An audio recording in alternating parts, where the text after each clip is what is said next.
Hey, hello everybody. We're back again. We are back again. The lovely Christmas scene lit there for you. How are we all doing today? I'm not so great, but you know, there you go. Unfortunately, we can't always be good all the time, can we? So who have we got in? We've got Mac Vision. Let's turn that down a little bit because I think it does come over the sound quite a lot. Afternoon, Mac Vision. We've got Matambly, Joe, Chris Milky, hi Chris, Rob Bond from Powderham, Bob Anderson, Toasted Cheese Sandwich, very nice, Michael Hyde, Russie, afternoon Russ, Rob's Radio Channel, hi Rob, Nick, afternoon Nick. -4. It's been pretty cold here actually overnight. It was really cold, really hard frost this morning. Phil Taylor, how you doing, Phil?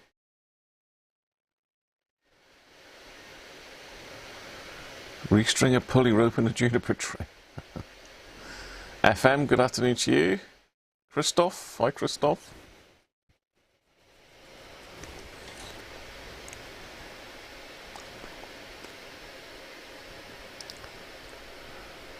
Michael Rigg, hi Michael. Yeah, we're going to be looking at a Hacker Sovereign today, Michael. SciMap, afternoon. Mark J, hi Mark. John Turner, hi John. You like this Christmas shirt? It's pretty rough, isn't it? It's pretty rough, your Christmas shirt, look. It's one of my favourites. I've had this one for years. It's starting to get a bit faded now. It was black, but it's going like a slate grey colour now. It's, yeah. Nobody else wanted it, so I snapped it up. Mick McGinn, afternoon to you.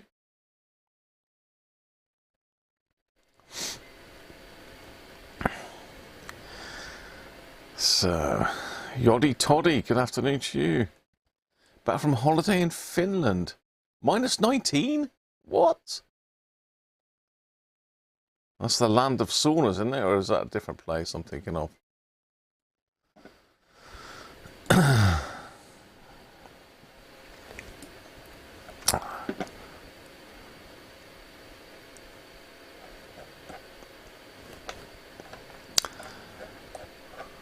So we have got a radio to look at today. It is going to be a little bit not as long as I was hoping today because I've gone and done my back in. So I'm pretty uncomfortable. I am pretty uncomfortable. So this morning it wasn't going to happen because I literally couldn't get up the stairs. But I've I've been moving around today, the better it's got. So I'm going to go for it. And we'll see how we get on. I've also got a set of Mrs. Cruncher's Christmas lights here what I've got to try and fix. So maybe we'll look at those first. Or I don't know. They've got to be fixed. It's compulsory. I don't know what's gone wrong with them. They look to be all wired up all right, but I think possibly the little tactile switch is packed up on it. Chris, thanks very much, mate. You sent an email to me. Okay, mate. I've been out helping Mrs. Cruncher stapling up the Christmas lights. But yeah, no, I've properly done my back in. I mean, it's been playing up for about 3 weeks now. And last night went out playing darts as you know, as scheduled. And, I don't know, I think just the walk down to the pub, I sort of like had a little bit of a trip over a curbstone, and I think that's knackered me up properly. I literally could hardly get out of bed this morning. It took me about 5 minutes to get out of bed. Just really painful, but there you go. But we'll see how we get on. If it's getting a bit too much, then I'll knock it on the head. But I'm sure we'll have some fun in the meantime anyway. Muscle relaxant, yeah, I've taken a couple painkillers, so yeah, there's no stretching going to be involved, Rob. That ain't going to help at the moment. That's just going to make it a damn sight worse. But yeah, hot bath. I think if I got in the bath, I wouldn't be able to get out again, Joe. So that's unfortunately off the cards as well. I've got a hot water bottle which I meant to bring up with me, but I forgot. But I have got a back support thing on the chair here, so hopefully that'll keep me good for a while. So we've got somebody waiting in the wings today. I'm sure you all know who he is. He's just his head today, look. Hello, Penguin. Here he is. Hi, mate.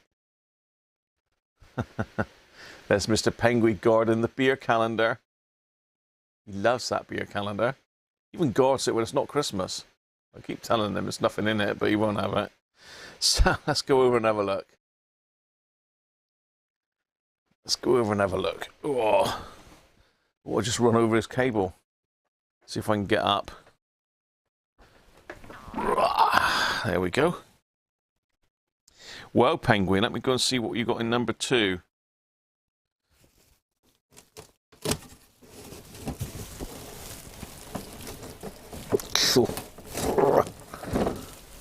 Hello.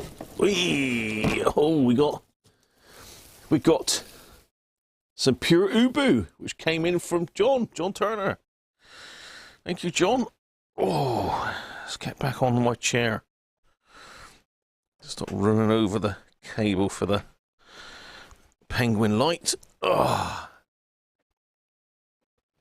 Whew.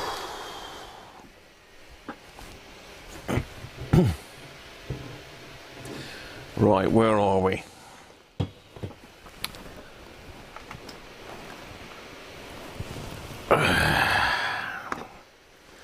There we go. Pure Ubu. It's looking a little bit Christmassy, the bottle, isn't it? So this is coming from John Turner, who very kindly sent me out this. It's a little... No. Apologies, it wasn't John. This is in from Fat Tony. Tony, sorry. This is in from Fat Tony. So, I don't think Tony's feeling too special at the moment, but he did send these on with best wishes. So, thank you very much, Tony, if you're watching. And I think there is 1 or 2 of John's in that calendar, but this is one from Tony. So, thanks, Tony, if you're watching. Sandwiches at the tub. The tub didn't go up this year, Matambly, for 2 reasons. One was we had a water shortage and we weren't allowed to fill hot tubs. And then we got the cost of living increase with a phenomenal electric bill. So, unfortunately, the hot tub suffered this year and it hasn't gone up at all. It's still up in the loft. So, let's get this in. I'm sure it's going to help. Bit of lubrication don't hurt, does it? Hi, Tim. Timothy, how are you?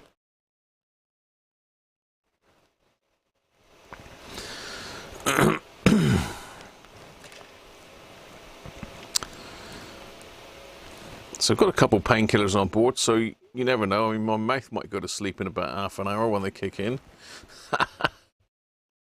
That'd be a relief, wouldn't it? There we go.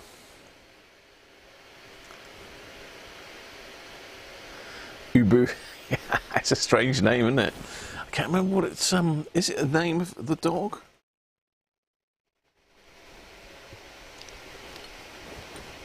I've got a lighter weight bottle, apparently.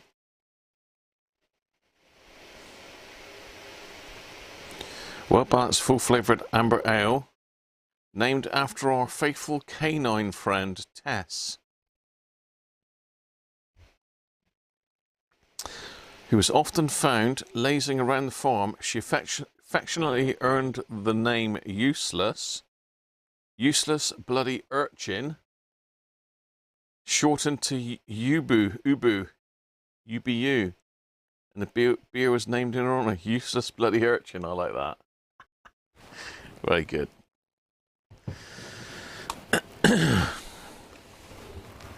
So cheers, everybody.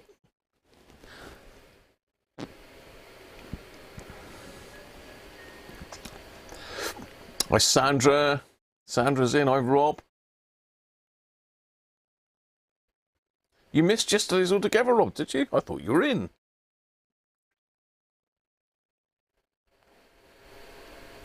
A bathtub, yes, we do, but I don't think I'd be able to get out of it, Joe. In fact, getting in would be fun because you've got to step up over the edge. I don't think I could cock my leg up that far at the moment. So yeah, Ubu is the nickname of their old dog. Brewed in Warwickshire. Amber Ale. Carter, hey, how are you?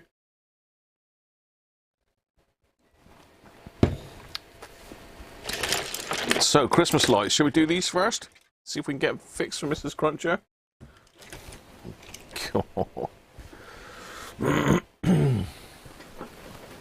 Let's try and zoom out a little bit because I'm in a bit far. Okay. So we've got some batteries in. I don't know if you can see, but there's quite a bit of corrosion around that switch there. And pushing that doesn't do anything. I think the batteries are okay. As far as I'm aware, they're brand new. We can test that with a meter, can't we? So I've usually got to fix lights every year. Today was no exception because Mrs. Cruncher decided to staple right through one of the wires outside. So I had to take the old what am I trying to say here? Butane soldering iron outside to solder them up. So I'm just having a look at the, oh no, we'll put it into now. I'm just doing some strange stuff then. Let's have a look at what these batteries a minute. 1.5. 1.5. 1.5, so the batteries are okay. So there should be, between there and there should be 4.5 volts. Strange, it's getting pulled down a little bit, 3.2.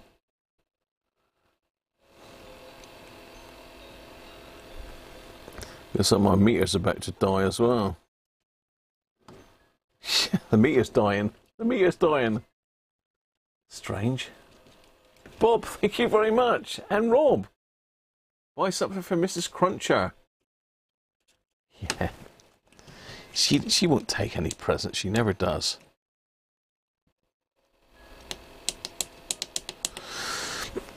Yeah, I don't know why I've only got, mind you, it's in circuit, so yeah, that was officially died now, so I need to put that back on charge. Luckily it's rechargeable. Can I reach another one? Oh no, I put Mrs. Cruncher's lights down. Oh my. I've trashed her decorations.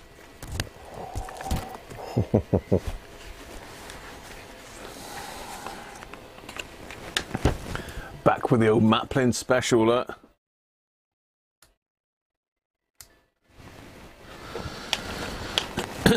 Right, let's just check with this one. Yeah, so we've only got 3.2 volts, so I suspect something's pulling it down in the circuit here. That's negative. That's positive. Do we get anything if I push that button? No, this one.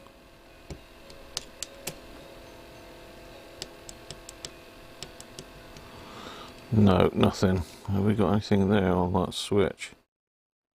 Nothing that side. 0.27 that side.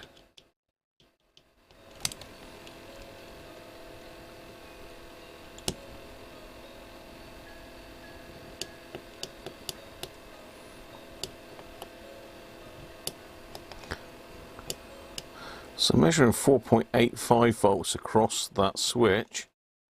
I'm sure that's not from positive to negative, is it?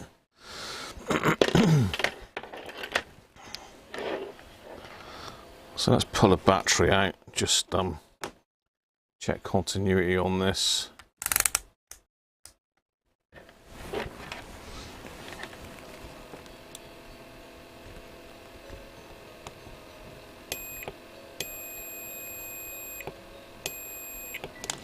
That switch is working. Okay. It's not the switch then, I thought it was. It could be time to get the microscope out for a quick look, because this is quite tiny. If I can get it out. Whoa.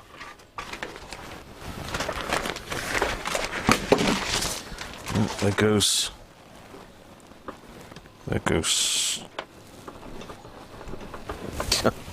I'm struggling here, hang on a minute. I've got wires everywhere here, me. Webcam wire. That's better.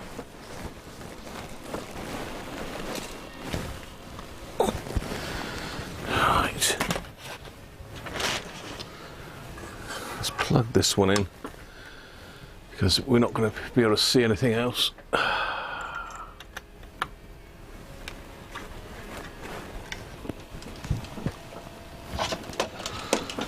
Plug the light in. Harvey, how you doing, mate? A first snow, Sandra, really? I did say thank you, Rob. You've got to bear in mind that there is a lag on the chat, Rob. I'm not going to forget, mate, don't worry. Oh my god, everything's falling down again, look. Right. See if we can get the scope on the stream. Let's go and have a look, because it looks like there's a bit of corrosion on there, but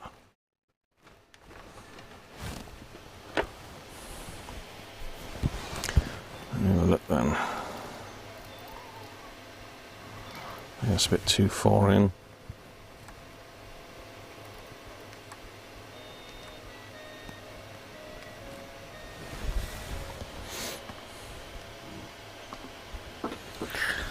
Right, yeah, that's not focusing very well for you, is it? You go that way or that way? I need to come right, zoom out as far as I can, I think.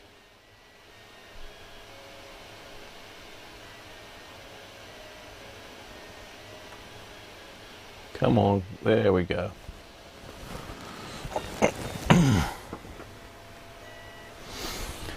So it looks like we've got some sort of chip there.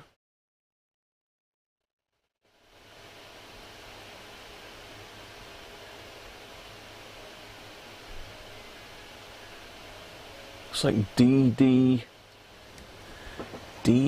Let's just set my screen up. That's not a very good picture, is it? Apologies knocking the camera about, but it needs to come up this way. Nearly there. There we go. So it looks like it's a DD60. That's got to be the thing that does all the flashing. That's our K connector. So it is looking a bit corroded, isn't it? So you've got a little 3.0 9 ohm resistor there. And this is our tactile switch now, and to me that looks pretty rough.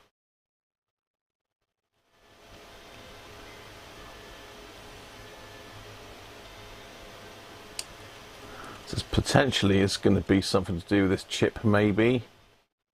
But I haven't got any voltages coming out.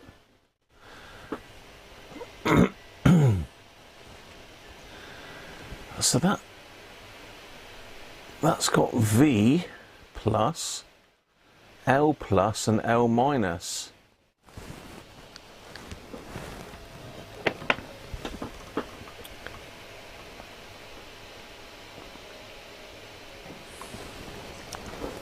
I'm not sure what that means.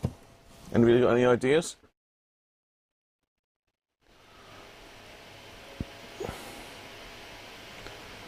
Well, it's very nice, Timothy. Hopefully you're gonna do a little video with that all working, mate.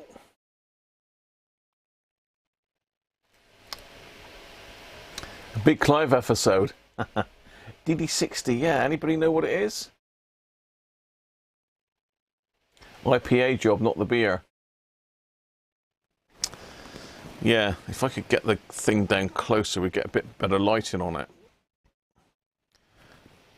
But I don't think I'll be able to. If I wind it right up as far as it'll go, and then move the thing down a bit, we might get a bit better lighting on it.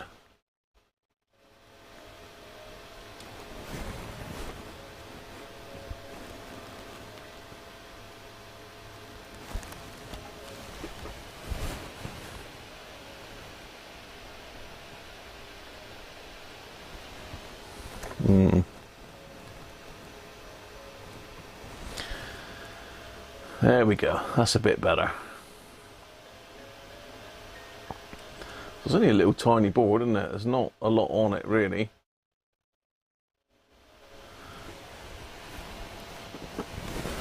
So we'll certainly give it a bit of an IPA.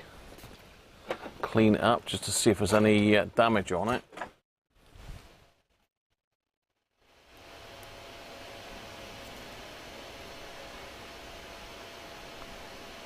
I don't know, look it up. DD60. Nick thinks it's a programmable microcontroller.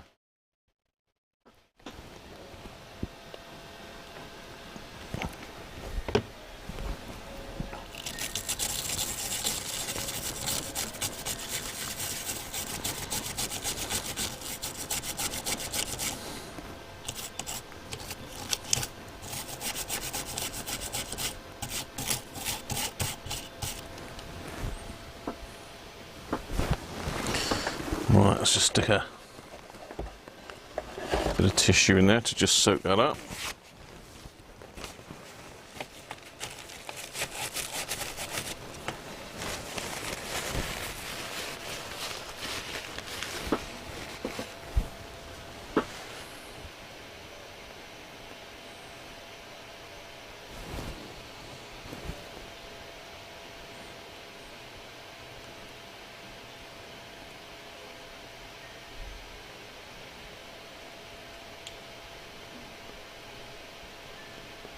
Just negative.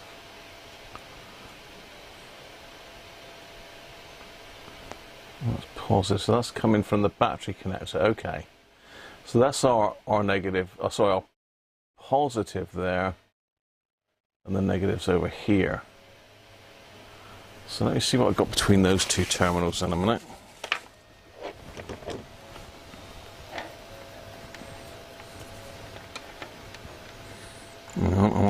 Diode test. Let's go back to diode continuity.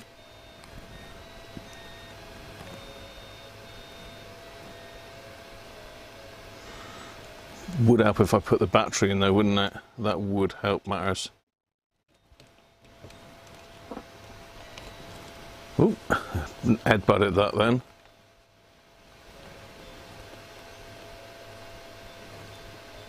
Yeah, so we've got 5 volts there, so we've got power coming into the board. This one looks like it comes out there. If we test between there and there, we've got 4.8 volts. And there. Nothing, that's right. So that go there. So pushing that switch, is it?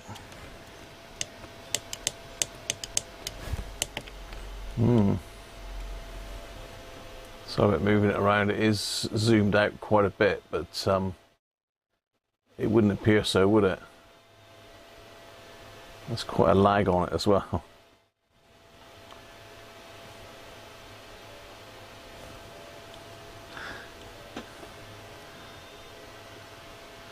DD60, it might be in the SMD. There's like an SMD library online, isn't there? It might be in that, DD60. I mean, it's difficult to see what pins are going where on it. Obviously that one's, I don't know what this might be a capacitor in underneath here, maybe. This might be a capacitor underneath. Getting anything to that? Let's try that.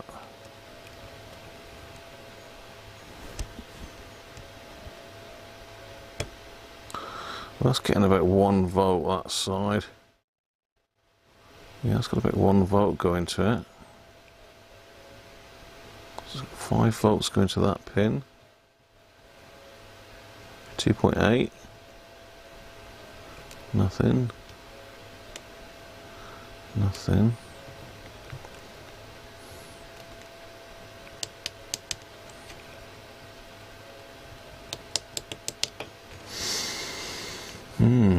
I think we need to pop this board up and have a look underneath it.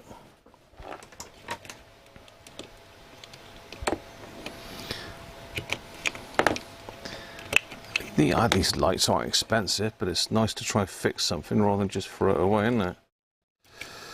Let's just go back to the main camera a minute at the moment, because it's difficult to see what I'm up to with that camera, but it's pretty bright. Dark, and let's just turn that light off. There we go. Let's move the scope out of the way. Zoom you right in on here, it's a bit brighter.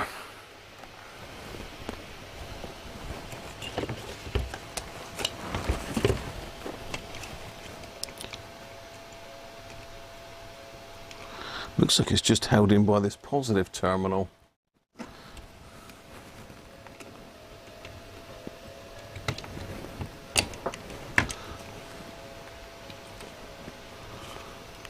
Oh. No, there's a little, and there's our problem. Oh.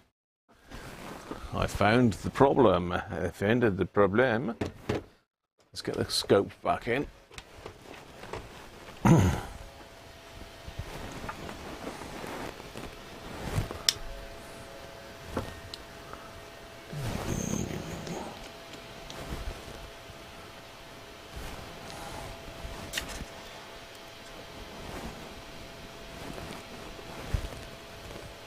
Just bear with me while I line this up in the microscope. Where are you?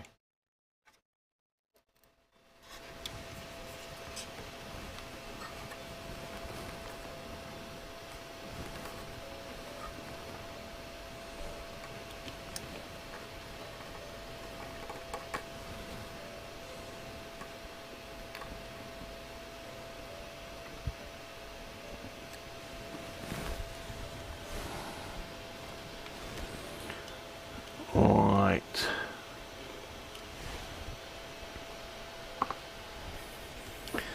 So we've got a little oscillator crystal, look. And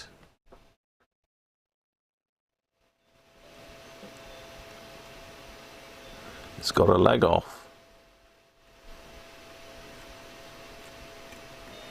So the leg has corroded completely off of the board.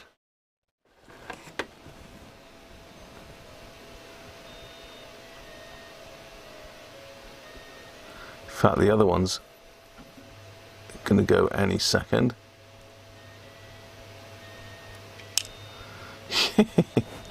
Yeah, I think that's our problem, don't you?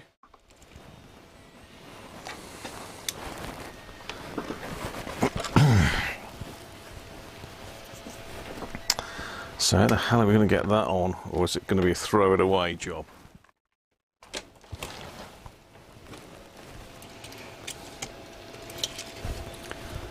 So let's get them out. Let's get my eyes on. Let's get the old magnifiers on. Ben, how are you, mate? Coming from the snowdrift.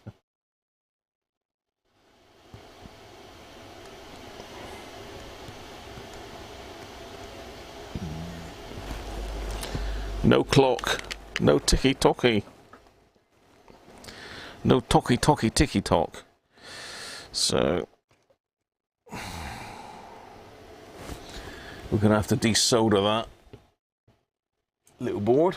Ooh. Not desolder the board, desolder that. Just resolder it back on. So they've chucked it in the bottom of this well, which obviously is going to fill up with water. And saying that, there is a rubber seal around these. I think these were pretty good quality ones when we bought them.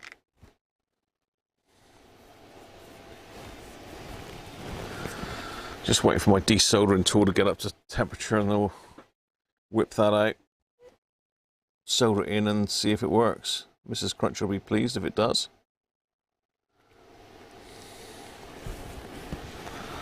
And I'll drink some more of my Ubu from Fat Tony.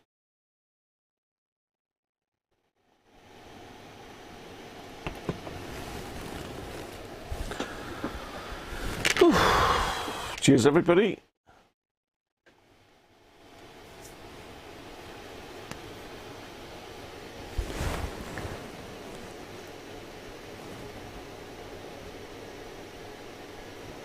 I bet they did light up, Benji. Fizz pop.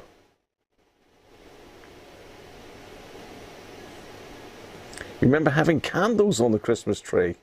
Bloody hell, Nick, can you? Tougher.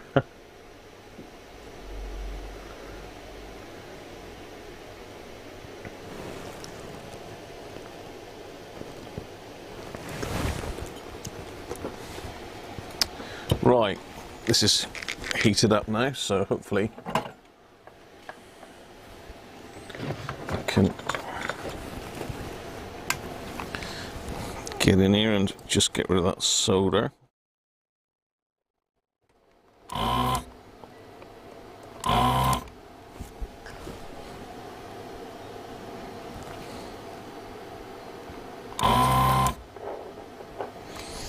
right.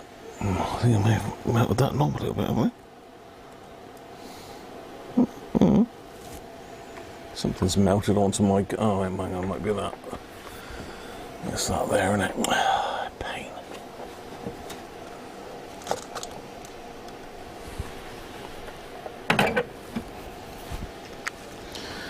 Right, so we have to clean this thing up. See a little tiny clock crystal, isn't it? Like you find in a watch or a clock somewhere. Let's see what megahertz it is. Has it got it on it?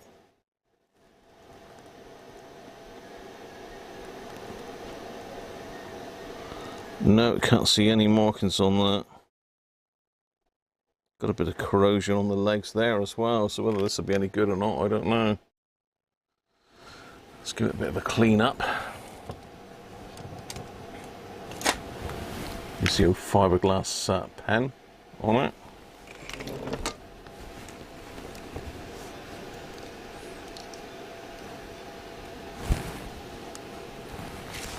Just do that on a bit of this, I think. I can throw it away then without having to.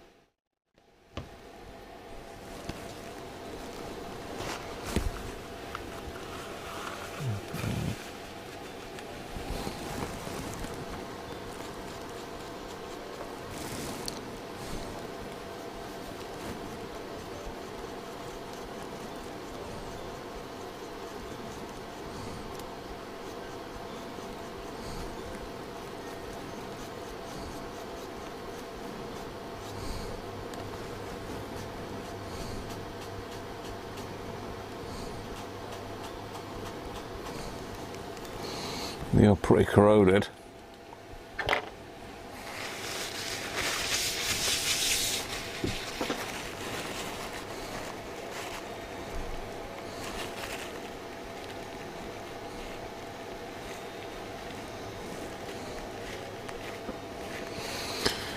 Right, see if I can pop them back in this board then.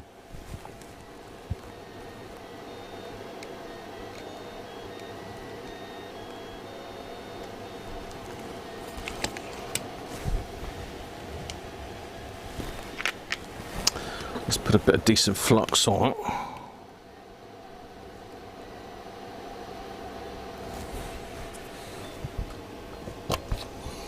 It reminds me I need to get a new soldering iron tip as well. My favourite chisel tip is packed up.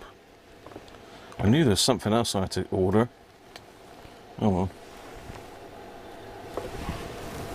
Got this massive great tip on at the moment. Shouldn't get any problems heating out with that.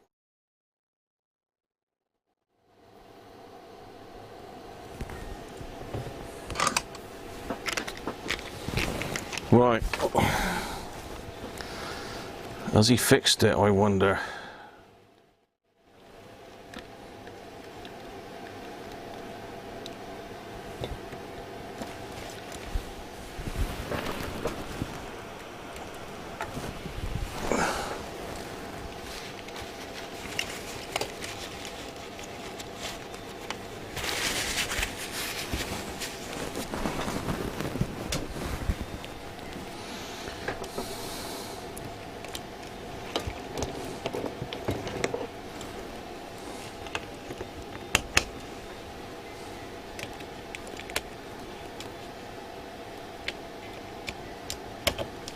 Hey!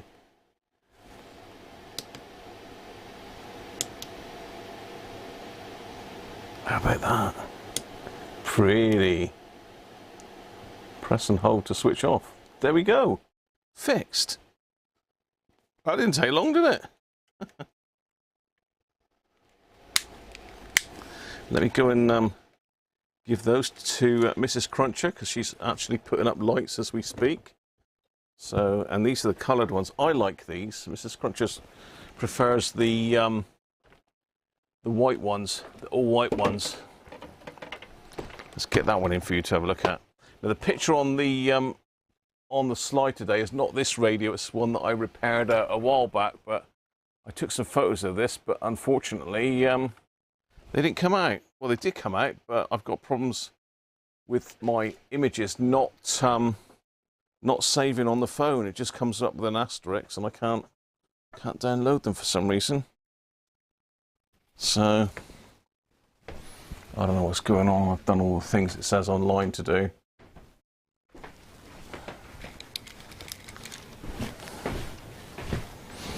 Let's get down to get these back to their rightful owner.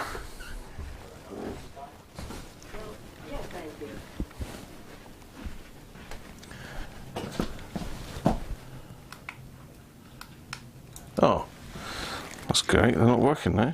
Oh, yeah. They are. Thank you. Ha! It was a little component that rusted off the board.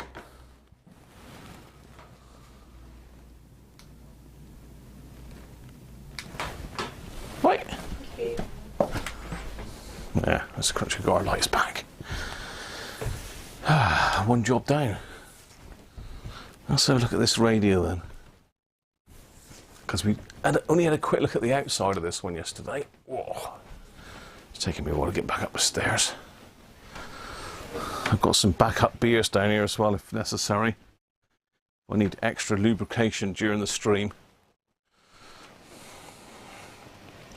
Just pop that microscope back off for now. Thanks again to Rich and Rich the secret engineer and Rob's radio channel for sorting out that microscope for me. Right, let's turn that off. Pop that back up out the way. So as I said in the comments, this is one of my favourite Hacker radios. In fact, one of my favourite of all the transistor radios. You know, you've got, I think just for pure sound, this has got to be one of the best ones out there. Let's move my lovely Christmas display back out the way. We'll keep the goats on hand because I may well need those.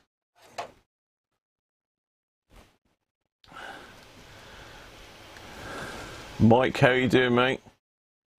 Back up beers. Right, where are we?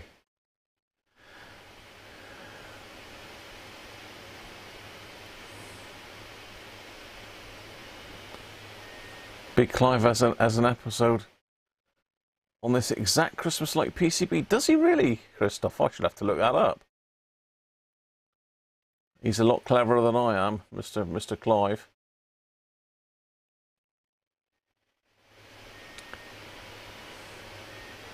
I could have shown the frequency on that, Chris, so I didn't think about that.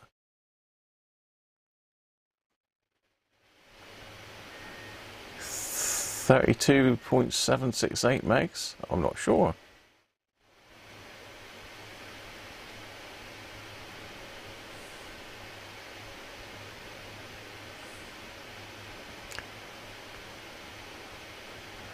Cheap crystal, yeah. Strange, there's nothing. Normally the crystal's got something marked on it, isn't it? But this, not that one.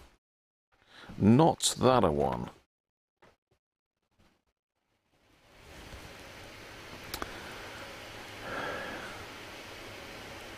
Where's the box been underwater? Well, it goes outside, Benji. What she does is she wraps them around. We got some like ornamental, like little tiny lollipop type bushes outside.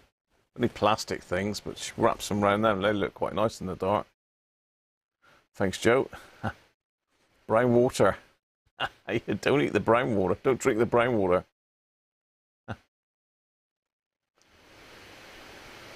That was quick, Timothy, wasn't it? Pifco. Yes, I've seen some Pifco branded. There was a toaster that I was looking at that was Pifco branded, but the reviews on it weren't great. They said it was just a name and it was cheap rubbish, but there you go. Incandescent lights. Better batteries next year, no Duracell. They weren't Duracell, they were Uniross. Uniross, Harvey. I said hello, Mike Caston, I think.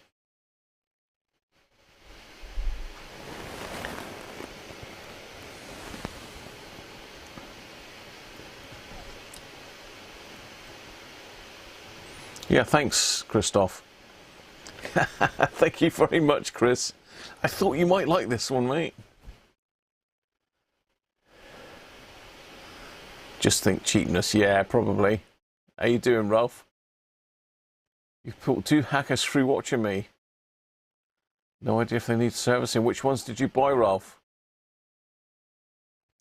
Yeah, I'm sure you can have this one, Chris. I've got to somehow do a fix on the aerial. So when we looked at it yesterday, I noticed that the aerial, although it's the original aerial, the second section is broken right off.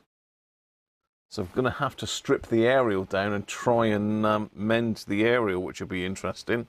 I have done it before, but what tends to happen is they don't come up as far as they used to, and it may be that I can rob another aerial and get a replacement section, or I've got to cut this off and drill a little tiny holes in it for the shims, and it's a nightmare. I doubt whether we've got the shims in there anymore either. Has anyone taken an aerial apart before, telescopic? I've taken quite a few apart.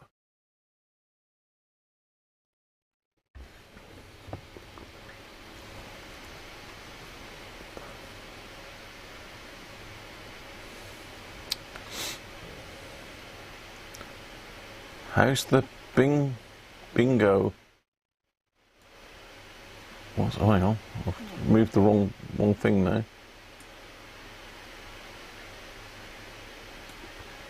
I got this heart thing in the way, I can't see the text. It's a pain in the backside, isn't it, that heart thing? It is nice. How's the bingolet going? Bingolet, what's that, Mike? Oh, that's Ralph's. Back onto the pinball. I must catch up with the pinball latest. So yeah, this is one of the rarer, very early hackers. Let's have a look, see if we've got a serial number. Whoa, that is early, look. How about that for a serial number? You don't see many four-figure serial numbers on radios, do you? Look at that. 1783. So, yeah, that is early. In fact, I don't remember what the last one that I did was. In fact, I've done 3 of these with the white tops for people. Danish, how you doing, mate? Snow removal.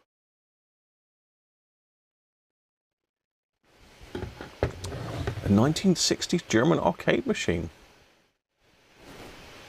Nice. So yeah, very, very early serial number. As I said, we had a quick overview of it yesterday. You know, you got the usual laughing rear grille to sort out. We've got a very strange looking volume control that's totally in the wrong place, the little dot on the top. So that dot should be about there in the off position. So someone's popped a new pot on there. Pots are okay, all you got to do is get this top off, but someone's glued that back on with something nasty by the looks of it. You got to get the top off and then switch it off and then put that dot in the right place and glue the top back on again. It's easy done. Or you got to change the pot. There's no point changing the pot if it works. So yeah, it's a very, very bright dial plate on this. It's almost like the white Sovereign 2s, the top part, and you've got the paint contrasting through the holes. So you've got a little paint to tell you which is which.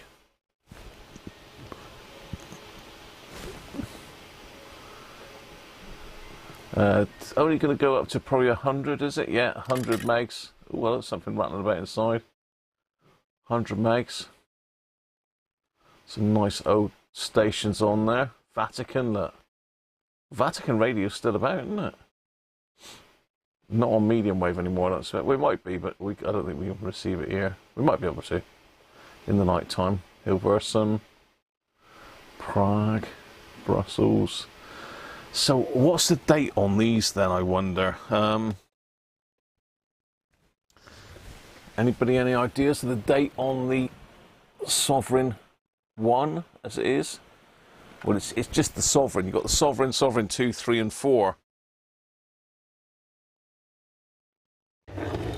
Cassette Sovereign, Super Sovereign, all the rest of it. 37A and a 25B. Oh, you picked a couple crackers there, Rolf, didn't you?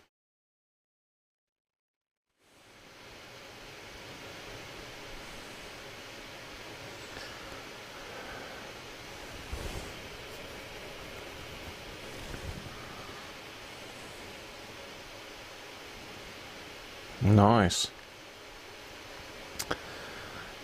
The only thing really you need to do with those, Rolf, is give the switches a quick squirt, the potentiometers, and possibly recap the amp boards in them. But say, do you need to if it's working?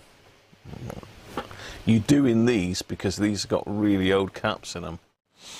I would think this is probably early 60s, isn't it? From memory. Let me see if I can find anything on them. Let's go to Radio Museum.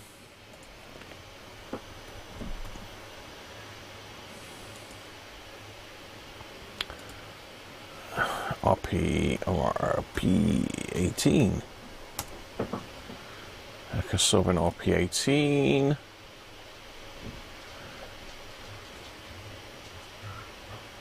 I'm sure I've seen 1964 there. Yeah, 1964. Look. Oh, so I was right, early 60s. 64, same age as me then. And this being an earlier serial number probably would have been 1964. But really early number on that one, isn't there? Yeah, but to be honest, 40 quid is pretty cheap, especially for a B as well. The B is the later Sovereign 2. It depends which RP37A you've got. If you've got the big speaker one, then they go for quite good money. Running on one AA stuffed inside the old battery cases. Yeah, that works well.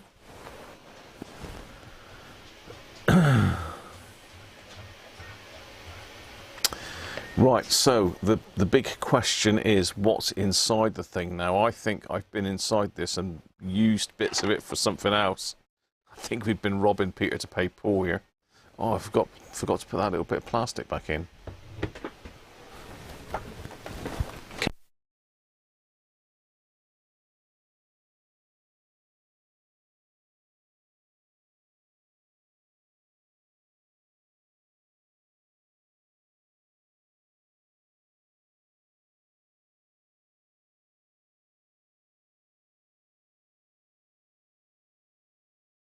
So just sorting out that Mrs. Cruncher, I left a bit off of her lights. Is it a fix-up? It's definitely got AF11 transistors in it, that's for sure. Is it a fix-up? Oh, what do you mean? Do you mean I already know what's wrong with it? No, I don't. This one's been on my shelf for many years. But I did open the back yesterday and I noticed that the amplifier is unplugged.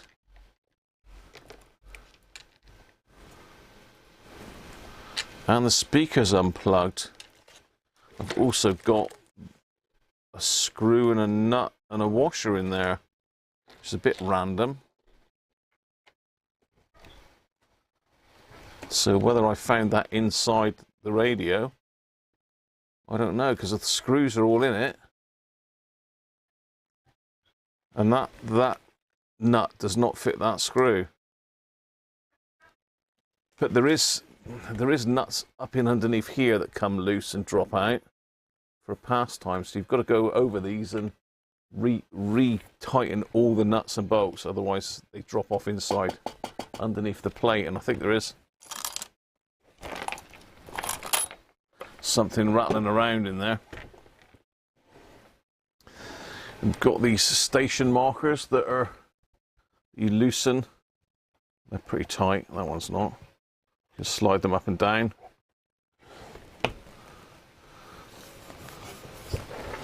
That's strange, you can only slide them up to there. That's strange, isn't it? So you've got station markers, but you can only slide them as far as 95 megs on the scale. We see there, let's get you in a bit closer. Let's get you in a bit closer. Let's see this, get in on the situation. So let's get my beer out of the way before I knock it over. So you see those two narrowed nuts there? What you do is you loosen those and you move them along.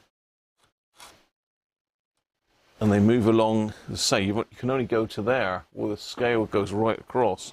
If you look in the top, you can see the markers there. Look, so there's one there and one there. So it'll only go up to about here.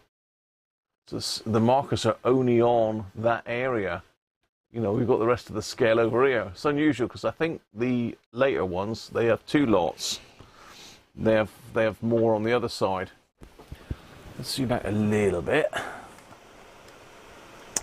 So this tends to be the main problem in these is, well, it's not the main problem. One of the big problems is all these blue Dali caps. They're not great. Hopefully it hasn't taken out any of these transistors, because these are crazy money to buy. OC series. But I'm sure you'll notice some culprits in here, look. Straight away. So, no, this one hasn't been touched by the looks of it. So we've got an AF114, and just up here there's another one just hiding underneath this areola. And then up further there's another one. So we've got all original AF114s that side. And if is it gonna focus? Come on, come on. And then on this side we've got AF117s. So it is original. These haven't been changed. I don't think I've had them out. Doesn't look like I have. But I'm sure one of the reasons these sound so great is because of all these capacitors in the amplifier. Now on the more recent, like the Sovereign 2s, have we got a Sovereign 2 there? Yeah, I think that's a Sovereign 2. So if you look at a Sovereign 2 amplifier, and you compare it, I mean, the capacitor count is half. Literally is half. So I don't know anything about the design of amplifiers, but I would have thought that's one of the reasons why these things sound got better. They got much warmer sound. Well, it looks like we've lost the terminal there as well. There should be a blue one there, and I think I can see it.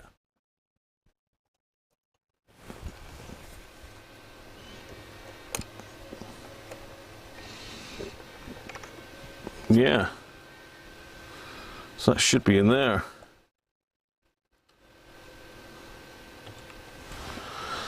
So it looks like before we do anything, we've got to get this amplifier board out and sort that terminal out, because we're not going to be able to power it up without that, are we? Afternoon, Aaron, how are you? Yes, they are the infamous whiskery capacitor transistors. Thomas, you mobile today? Audio back. You lost audio, did you?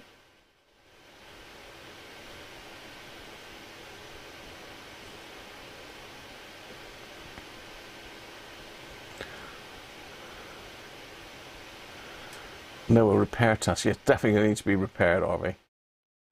Looks like an RP30 with an added FM section. Yeah, please hit the like, people. Dilly dallies.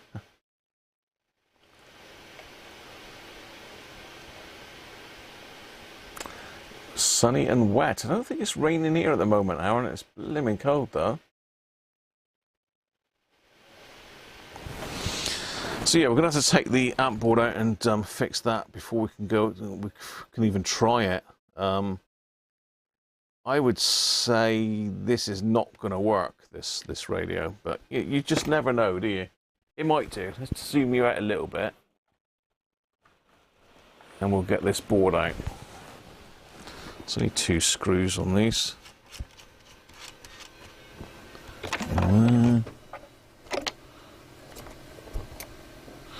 No, there's always going to be one that's not going to come out.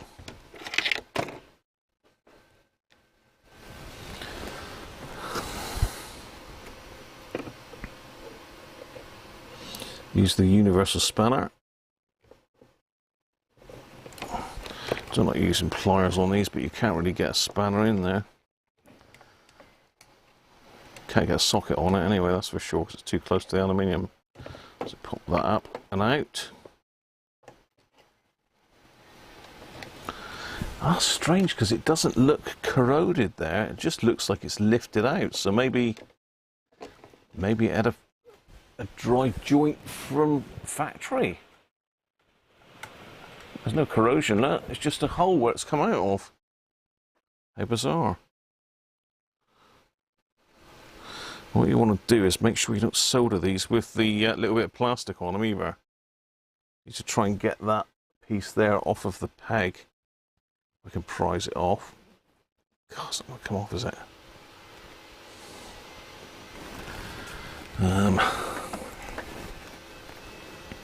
Let's use some side cutters to try and prise it up.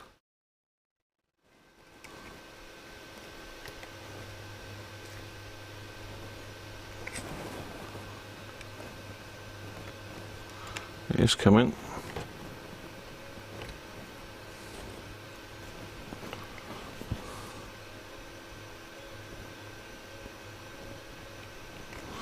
Go flying across. There we are.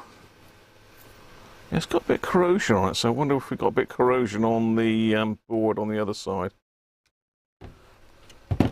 That's not a great joint there either, really. So one of those capacitors. So we might have had one of these dallies that's leaked. As you can see, it's pretty crispy that side. So let's get a cotton bud and some isopropyl and clean that up a minute.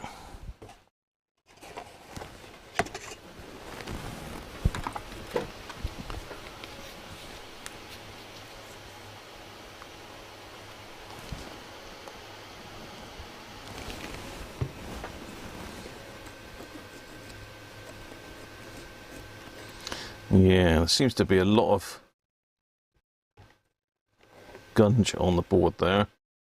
So I suspect this thing here has spewed its guts out all over the board.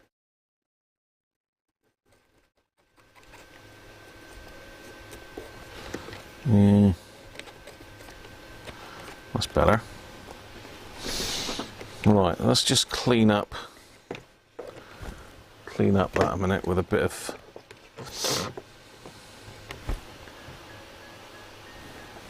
let's clean that up with a bit of solder braid. Solder braid. Solder. That means a different thing over here than it does in the States.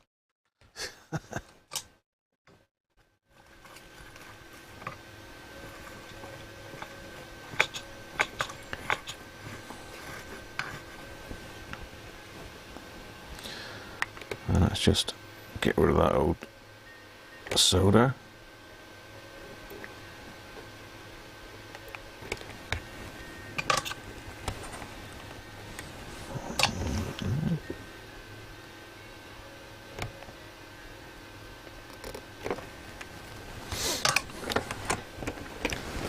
Another go with the IPA.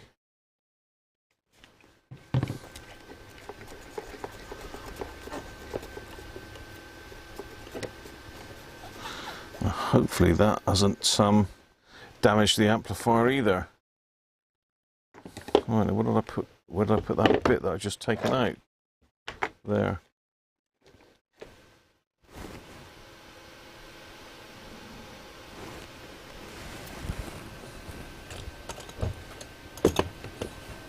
Let's get the old wire brush on that one, I think.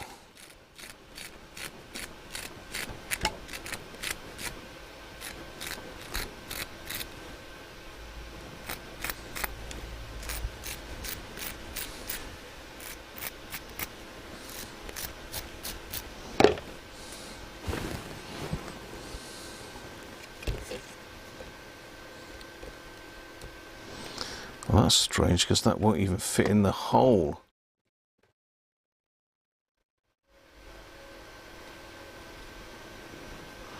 And that won't even fit in the hole. It looks like somebody squashed the hell out of it.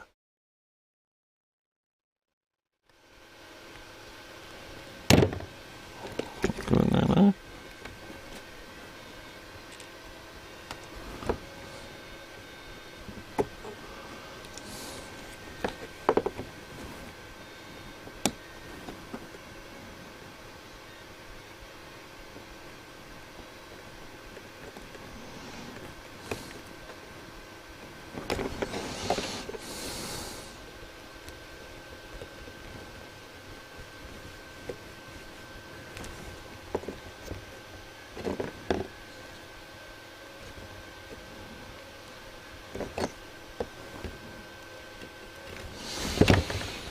Right, let's push this in a little bit further. What have we got that will go in there?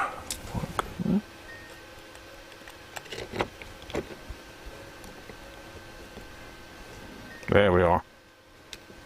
That's better.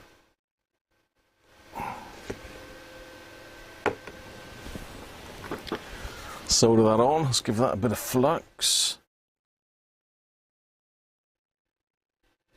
Be careful on these that the solder doesn't run down into the ferrule, otherwise you can't get the plug in. Why do I know that, I wonder?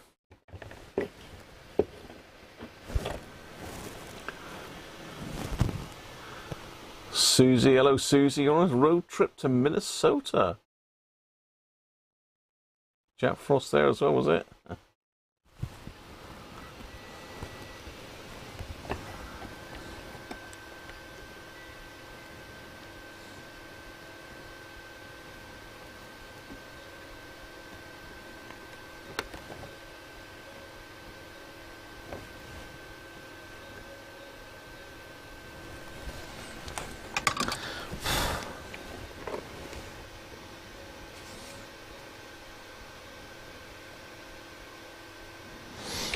If we squash that over a little bit more, just pop a little bit of solder on the end there, just to close it up.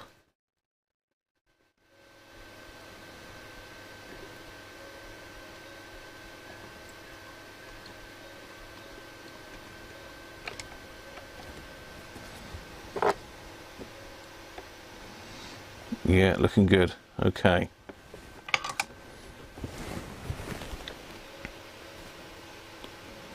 So that's repair number 1 done.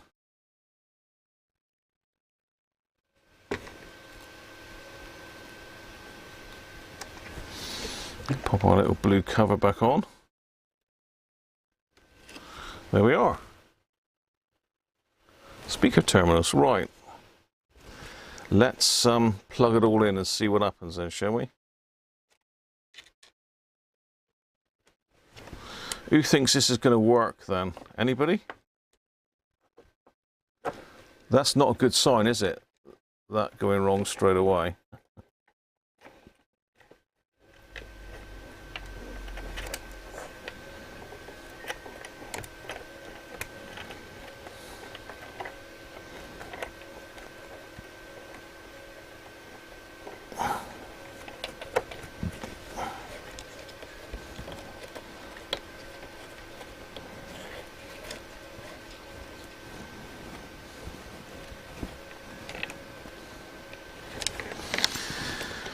Okay, let's have a look then. So let's get our amplifier plug in.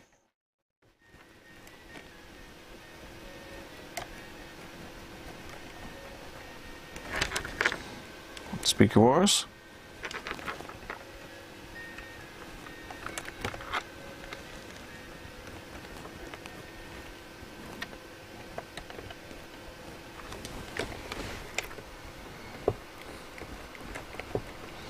That one's a bit tight actually, so I'm going to have to loosen that one off, but we'll do that later. Now we should be able to connect these up using the power supply. Let's just get some space cleared here. How did I have that before? So it was out of the way. Like that. That's it. There we go. I pulled my Christmas stockings down that Doug gave us. Mrs. Cruncher's going to have to come up and refix my stockings. It's going to have to come down off of there. Right, let's get the power supply. Seems to be everywhere at the moment.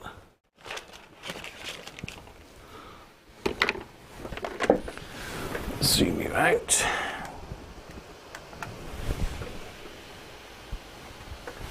It will work, Carthy, you think?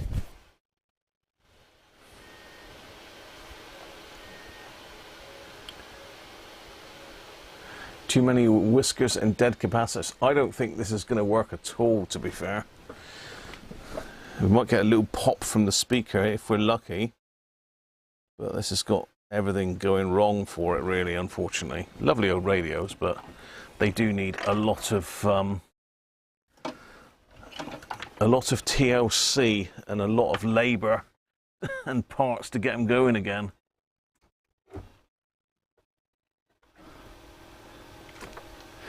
So it's an 18-volt radio. Let's get it on current limit, because we could well have shorted transistors, shorted capacitors, shorted everything on this. Right, let's have a think now. So I think the red one there goes up to the power supply. Connect the black to that one. The red to that one. Make sure they don't touch.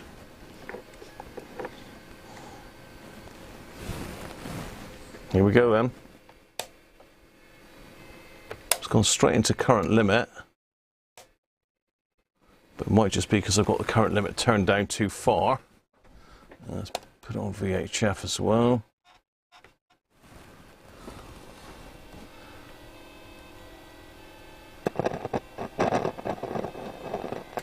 No, we've got 300 milliamps on that.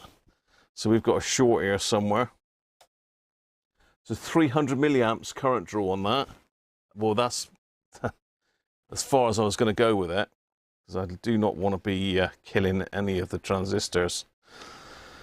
Let me think. I can disconnect the amplifier.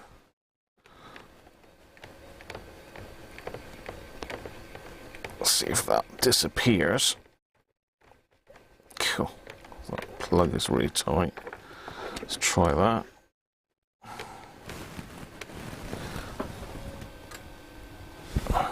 Ow. Yeah, so the short is definitely on the amplifier board. We've still got power going to the other boards. This is the main power to the amplifier.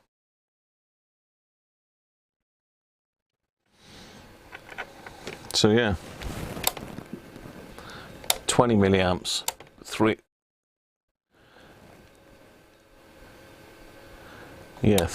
nearly 400 milliamps with it connected. So yeah, we have a shorted amplifier.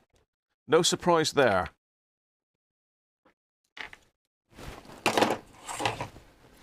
Let's have a look then. I think it's going to be that big blue, the big blue there, I reckon. The big blue one.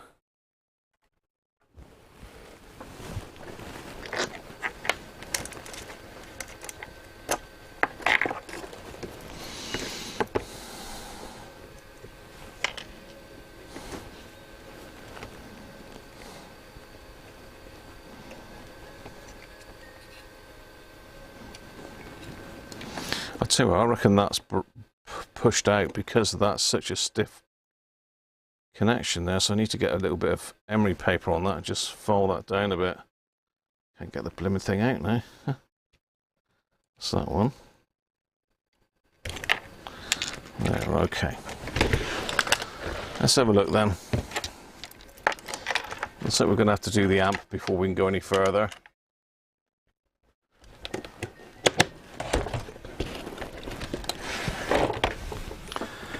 So, the amp, as you can see, there's a lot of capacitors on that. Oh. Prior, afternoon, John, over in there too.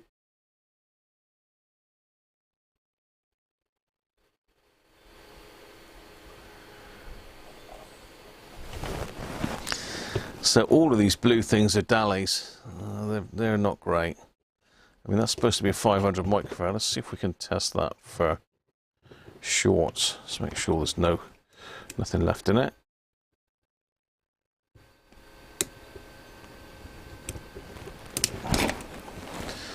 What do I do with that meter?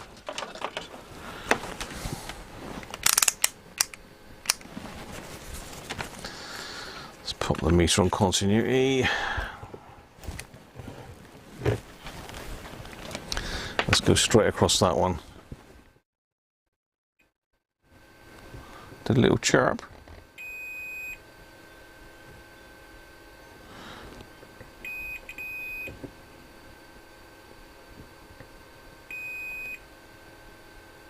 Yeah, that's just charging and discharging. That doesn't appear to be that one then.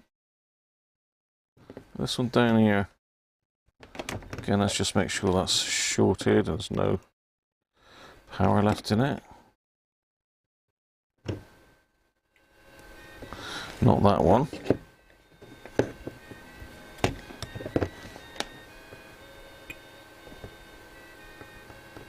No.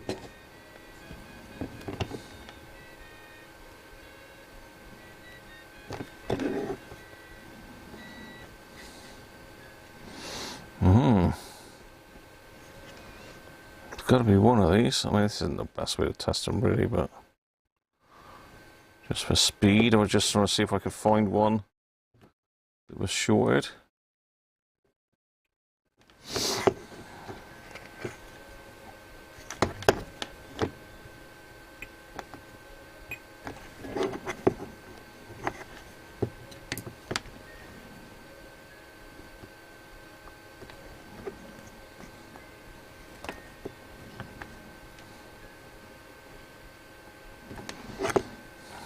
That one seems open, but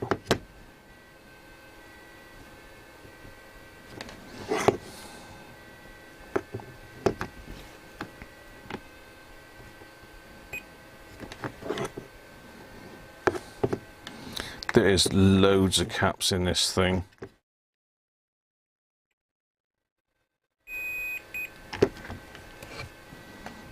No, not that one. This one.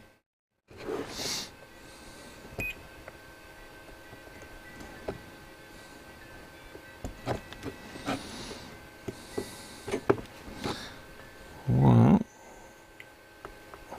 there's no obvious short there that I can see.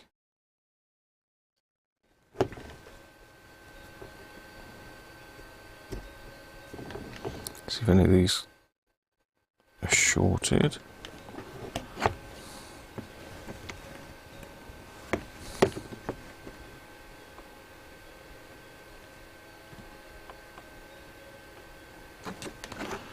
No.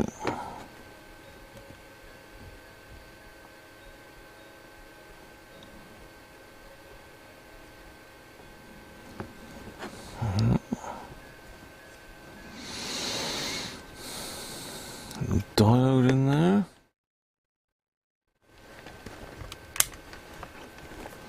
Let's check the diode, see if it'll let me do that in circuit. 0.63, germanium 1.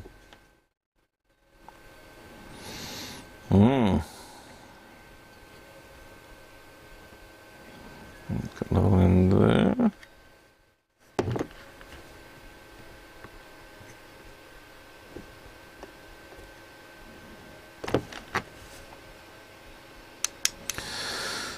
Yeah, nothing obvious yet.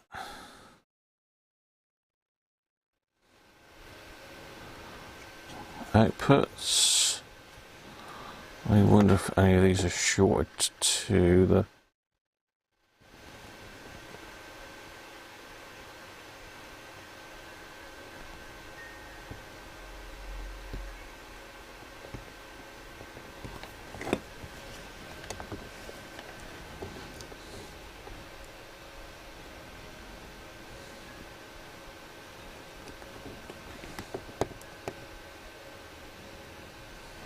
I'm on diode mode now, aren't I?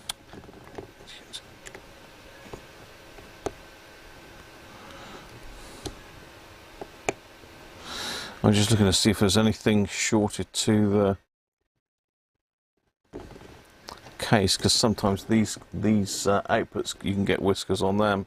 It's quite rare, but let's see. Okay, well, the collector shorted to there, but then is that joined to ground anyway? Yes, it is. So that's correct.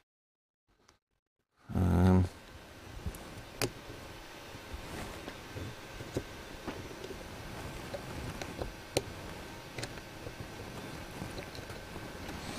get in on that one very easily.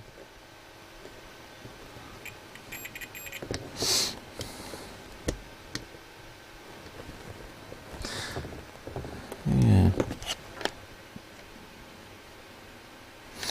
Well, it's got to be one of those dally caps, surely. Let's pop the desoldering tool on and we'll go through them and have a look.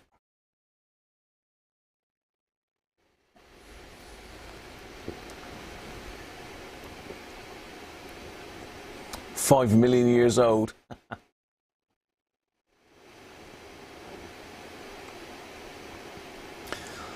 Yeah, there is a few of these. As I say, I've repaired 2 for people before, and but this is the only one of this type that I've got. I've got a few RP18s, but this is the only early version I've got. Yeah, it should be sort of, I mean, even not full whack, it's only going to be about 70, 80 milliamps, so it's definitely got some issues. Same age as me, yeah, 1964. But I'm not 5 million years old though, Harvey.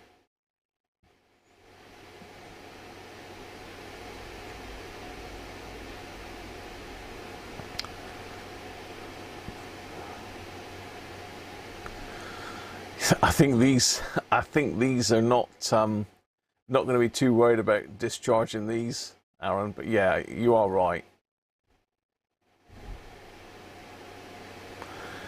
The corrosion was around that big cap, Joe. Your cat's like whiskers?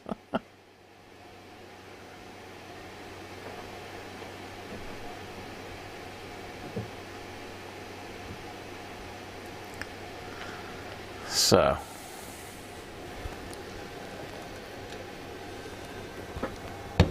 Just waiting for the desoldering tool to heat up. Back is not feeling too bad at the moment, so that's a good sign.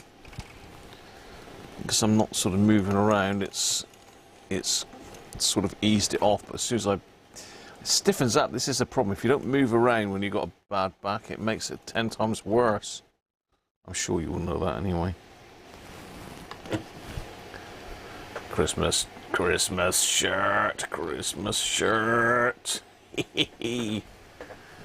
have it, haven't you?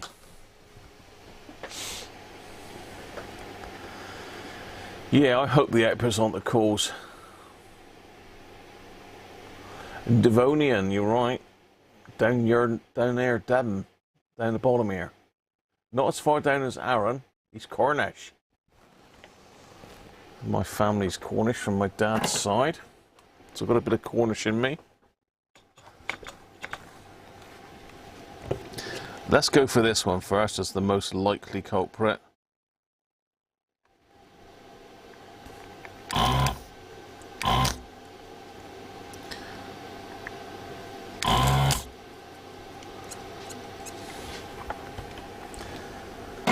Let's go with that one.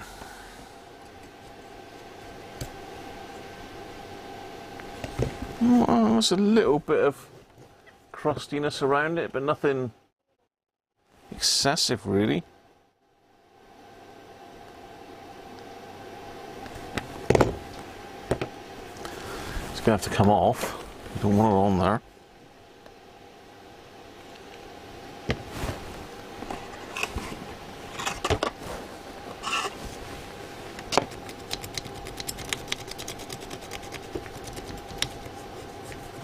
Something has leaked around here. It's really crusty.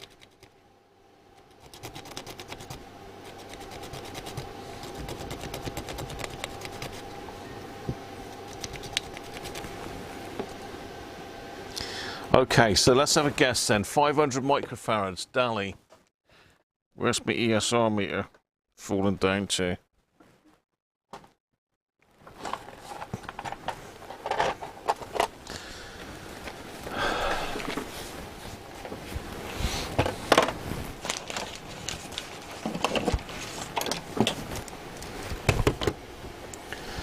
Come on down, 500 microfarads. Well, that's got a bit of gunk coming out there. I don't know if you can see that or not. There's a bit of gunk coming out of it, but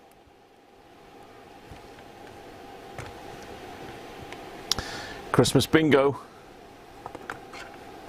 See if I can get you in on that cap a bit closer. If it'll stay there. It should be around that way, really.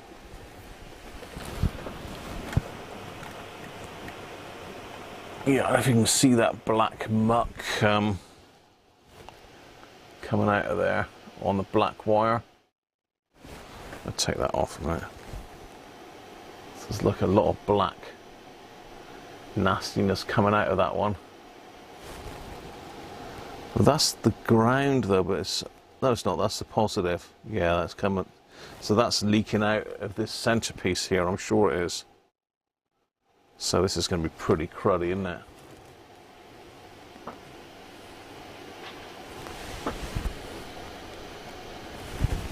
Dead? Not reading? You like that, Harvey, do you? Bobby Dazzler. I don't think the outputs are the cause, Harvey. I just buzzed them out and they're not showing as short.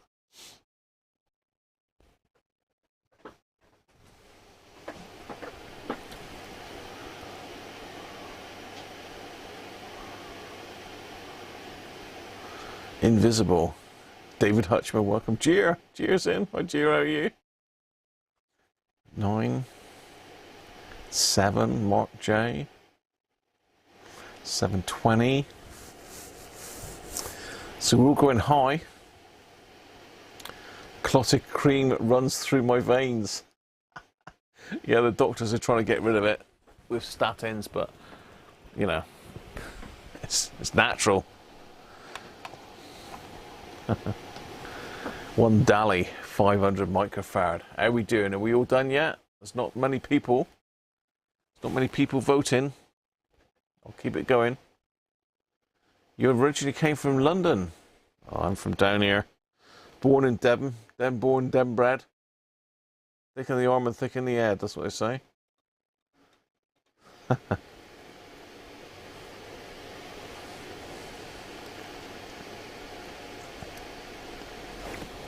$500 it is. 500 G supposed to be. 500 at 12 volts, so that's upside down, but you know.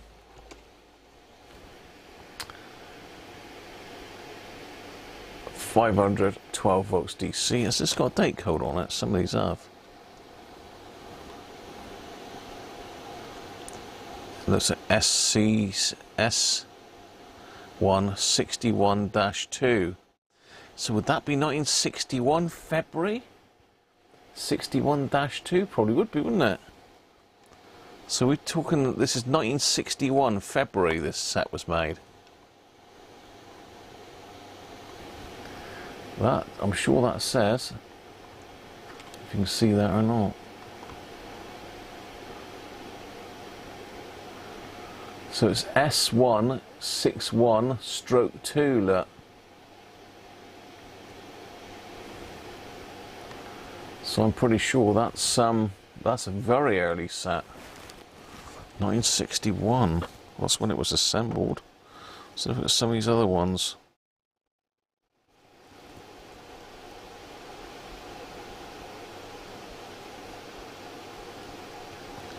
No, see that says E349. E357-2. Nah, maybe that's unless it's 1957, couldn't be, could it? Could be 1957. It's not 1949 that was made. That would be new old stock, wouldn't it? No, I don't think we can see it. I don't think we can determine a lot by those. I don't know if anything else in here is likely to have a date code on it.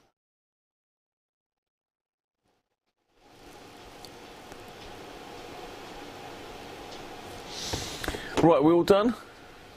CCB, Christmas Cat Bingo. Here we go then, let's see.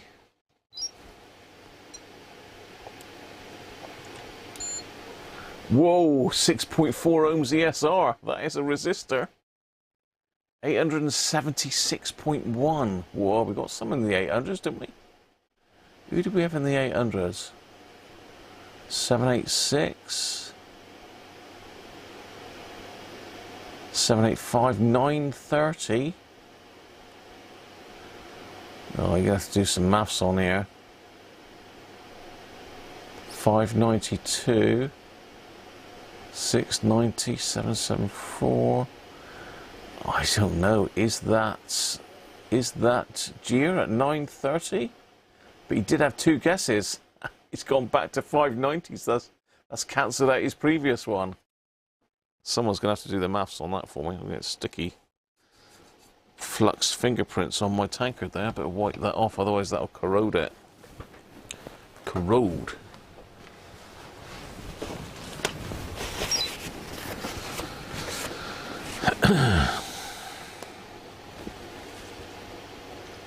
But basically, that is a very knackered capacitor.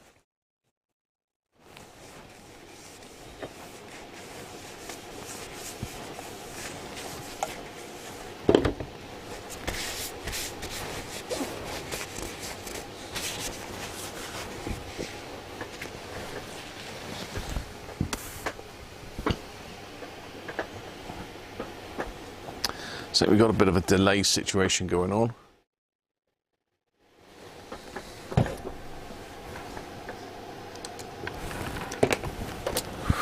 So 500, I think we're going to have to go with a 470 in there, aren't we?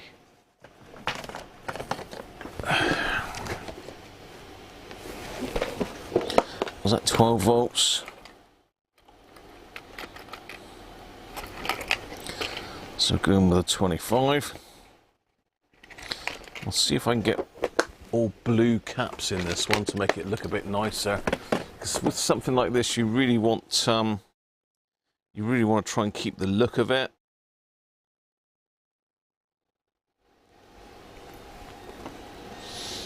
And the problem is there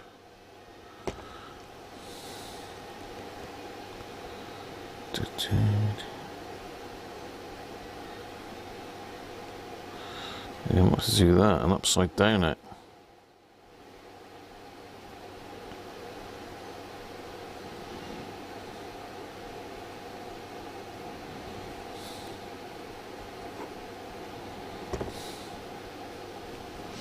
So I'm just back on the board here at the moment, just popping another cap in. So I've gone with this one, but in order to get it in the right place, because the positive is at the back and it's very close to this cap, so I can't, I wouldn't have room to put it in sort of facing downwards like that. There's not enough room, so I've got to bend the positive over. That's not going to look very pretty though, is it? You know, the other option is to dog leg it, but sort of like that. It's going to need a bit of hot glue then to stop it moving about too much, otherwise it'll crack the board, crack a joint off the board.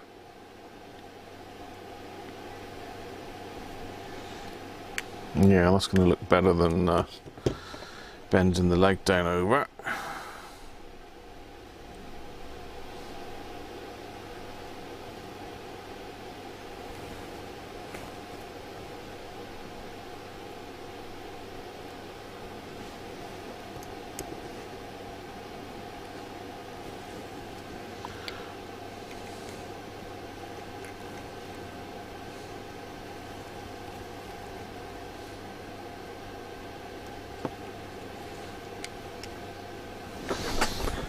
I'm in a bit close, aren't I, really? But I'm just going to bend that over. A bit of shakes today.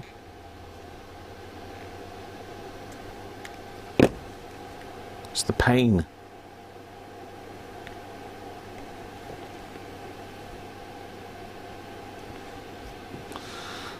Right, let's see if I get this one soldered in a minute.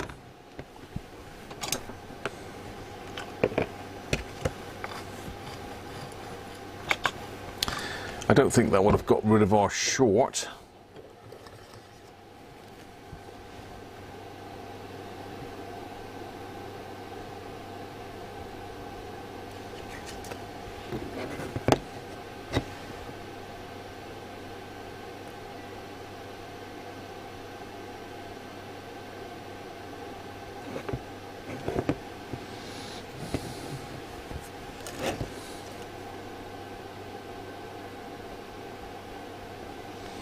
So that one is on the speaker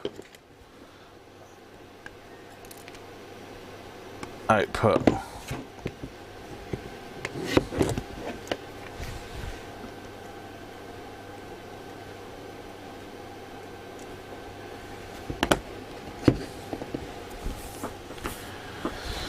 One new cap.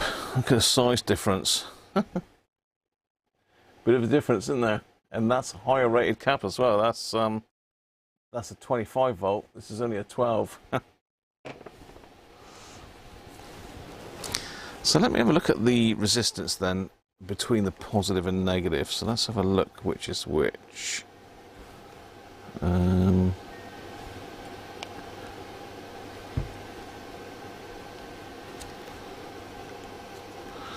that's probably going to be the positive there.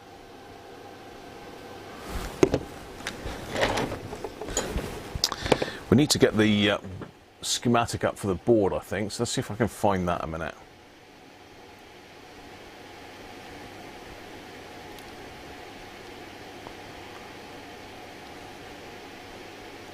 It is knackered.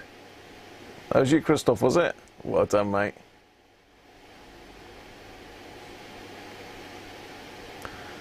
You could cover them with blue heat shrink. Yeah, I've tried that before. It does look pretty rough. It's better to have a nice, new, proper looking cap, I think, than one that looks like someone's botched it up. Although these look pretty rough, don't they, with this? It is almost like a rubbery heat shrink on them.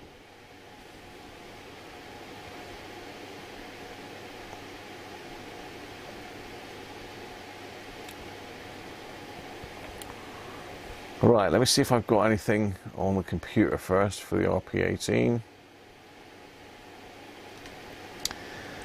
Yeah, I mean, what would you put in though? I mean, the next one up, 680, really. You can get weird sizes, but not in electrolytics.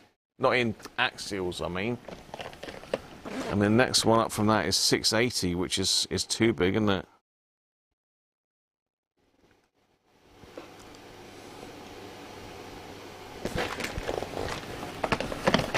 Back in the day, they wouldn't have been that accurate. Let's try RP18 then.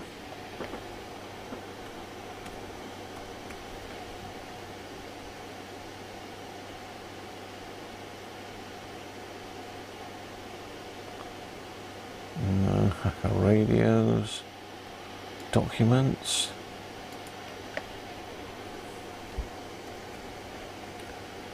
RP18.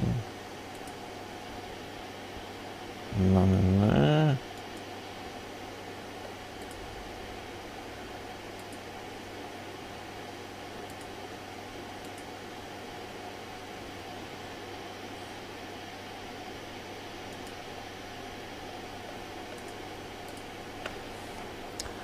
Just looking on my system here. I don't think I've got the RP18 in here.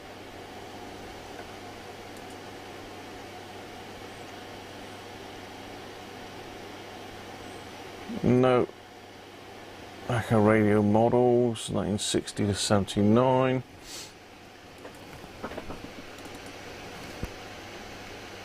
Let's have a look what that gives then as a date. Because 1964.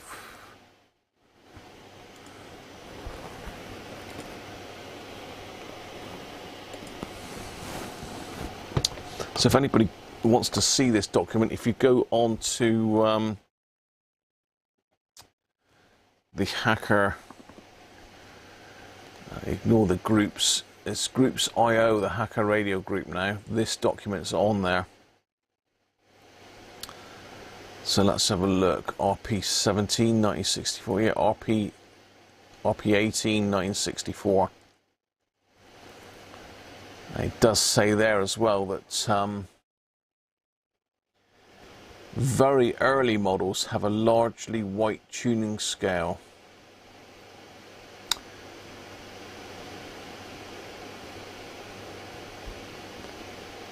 So yeah, it is pretty early, that one. So then we have to go online to get the service manual for it.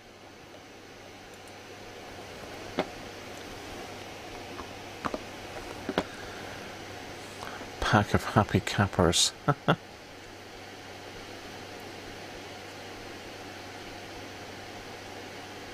Ironically, you're replacing vertically mounted caps with axials. No, these are axials, Christoph. If you cut this insulation off,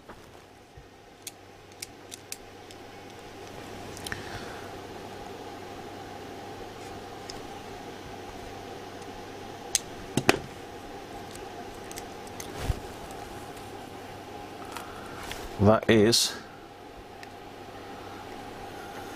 an axial cap, not a radial one.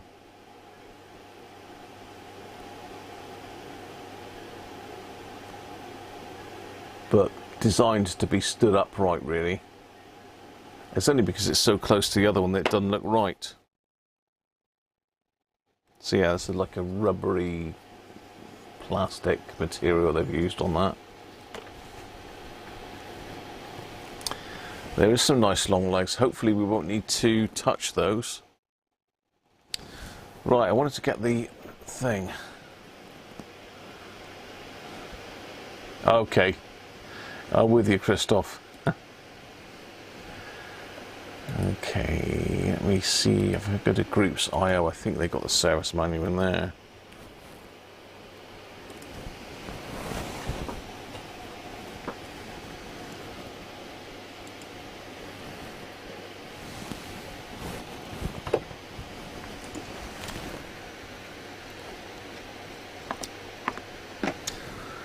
So I'm in the Hacker Radio grouplet on Groups.io. If anyone's not a member, let's post the link.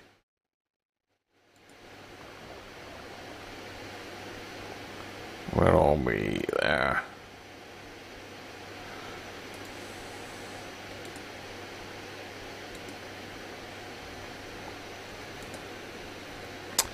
So if we go down to the Files section,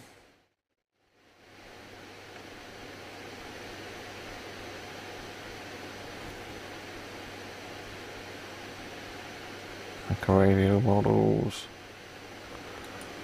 Oh, I did delete some of the manuals out of here. RP18 output stage. Yeah, so someone's done a bit of a write-up there. There we go, Sovereign 1 manual.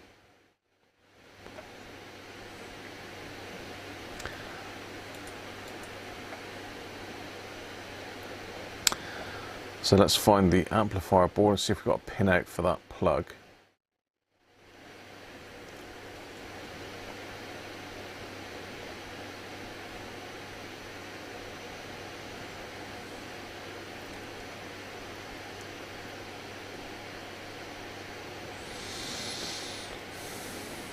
Location of socket pins on component side panel. So socket 1. So pin 3 looks like our power supply, and pin 5 is ground by the looks of it. This is our signal coming in. Pin 4.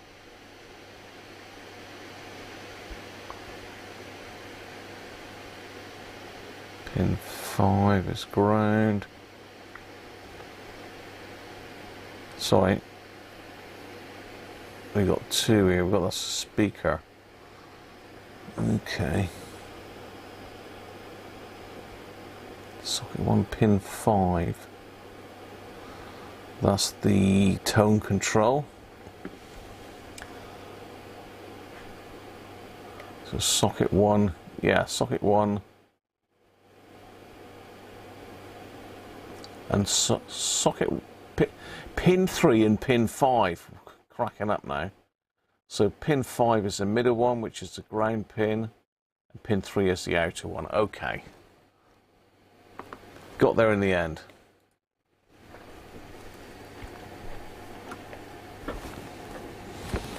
So let's have a look, see what sort of resistance we got across that. So let's put it on the 2K settings, get rid of that nasty buzzer noise.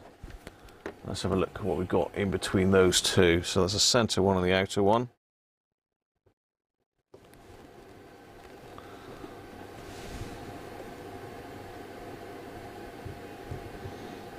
That's not showing as a short there.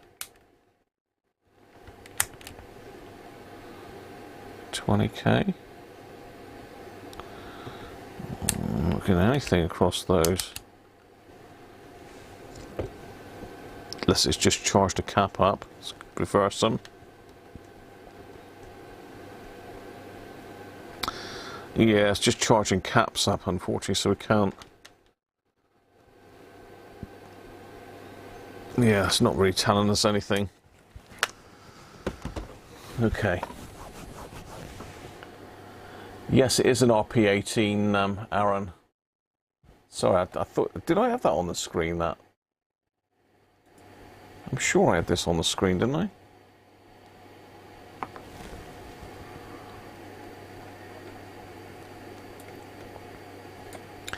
So it's a Sovereign RP18. In fact, it shows the early version on there.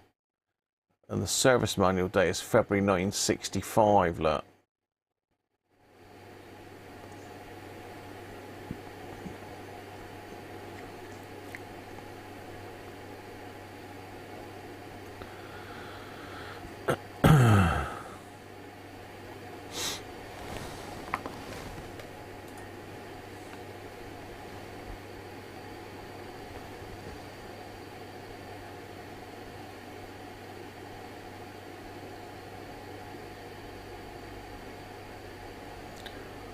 Not to decant diesel into a container on top of the chest freezer.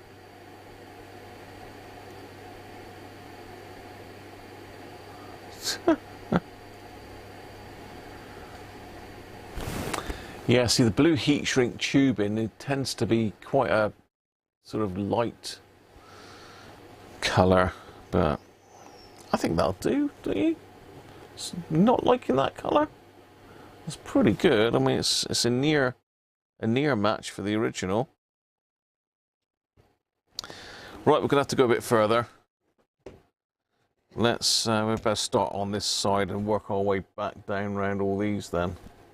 So there's 1, 2, 3, 4, 5, 6, 7, 8, 9, 10, 11, 12 electrolytics on this board.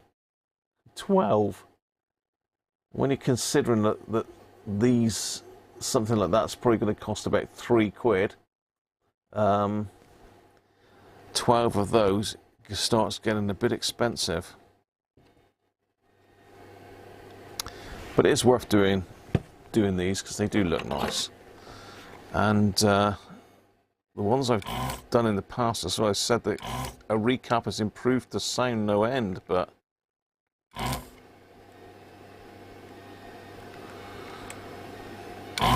makes you wonder what they would have sounded like as new, wouldn't it?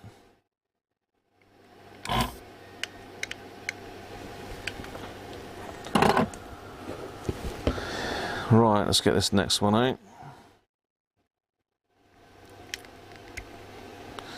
Yeah, I think that one was definitely the culprit because this is the only one that's got any muck around. Well, this one may have a little tiny bit actually, but this one's pretty clean. So this one is a 100 microfarad at 12 volts. So do you want to have a go at that one?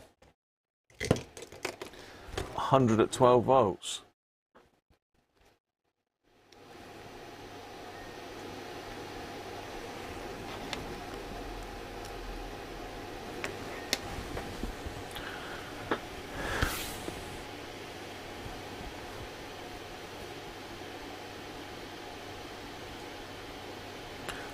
One milliamp on AM and 18 milliamps on FM.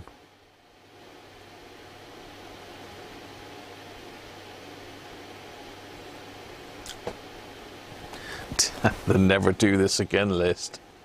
I think we've all got those.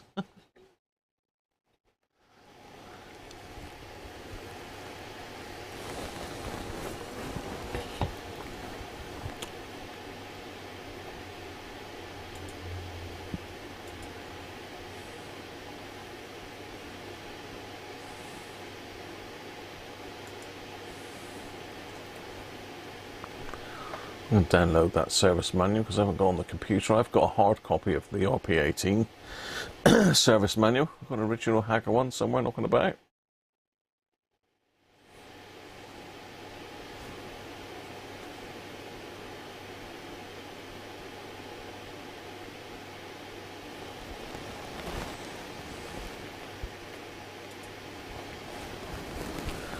Let's get 100 microfarad out while you're having a guess of that one.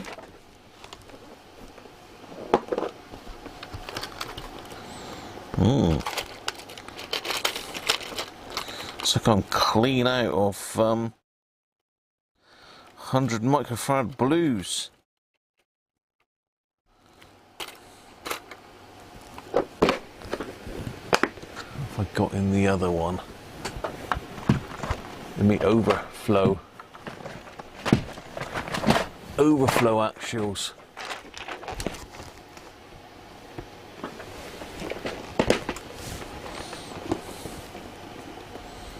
No, I've got some Philips ones there, but they're even bigger.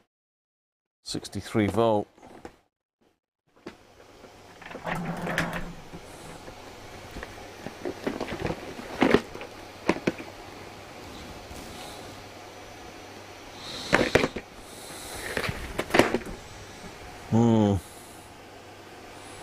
So I might change this one then.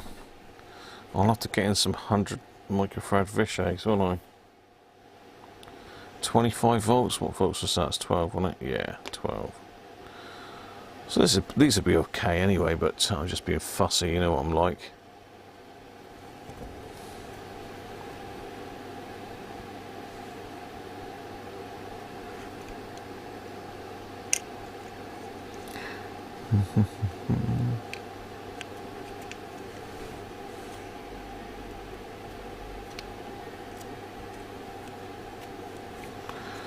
Let's solder that one in while you're guessing.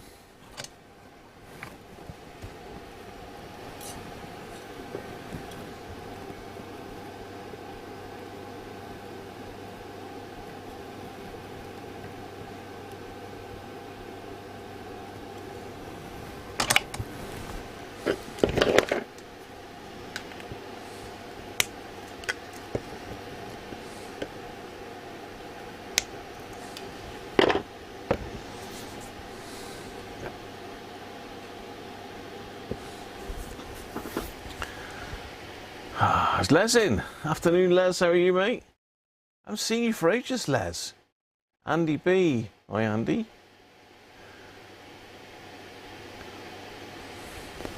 Hi, Keith. How are you? So, say we're having a guess at 100 microfarad Dali at the moment. Look. 100 microfarads at 12 volts. If we can get the glare off of it. There we are.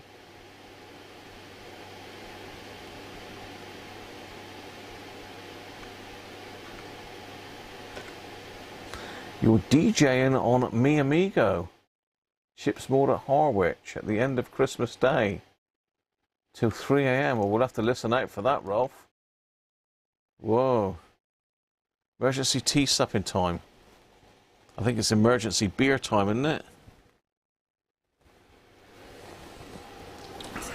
Right, are we all done on a guess in this one? I'm going to push a button. Oh, 8.5 ohms. I think we're getting the gist of this. 123.8 microfarads. 136 for Sandra. Anyone lower than 136? Is it Sandra? 143, no, 136. 90. It's Sandra. Well done. Gonna make some hot chocolate. 185. They're all coming out the woodwork now, look. So yeah, that one's shot to bits, that one. So they've got to all be done, haven't they? I mean, I think what we'll do now is I'm going to go ahead and recap this. Then we'll call it a day once I've recapped this, but hopefully we'll have enough time in the stream to do them. If not, we'll carry it on tomorrow.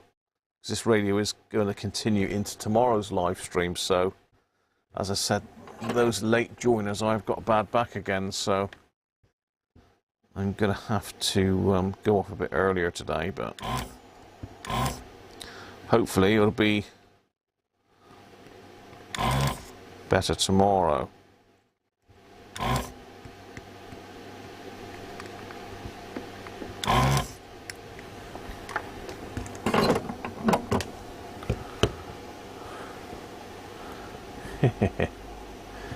It is Sandra.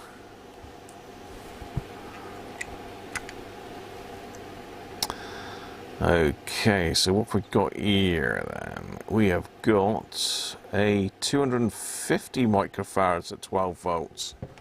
250. Some unusual sizes, isn't it? What are we going to put in there? 220 or 330? This might be a case for going for a 330. Well, that's 80 difference. That's quite a bit, isn't it? I think we'll go with a 220 because it's only 30 microfarads difference.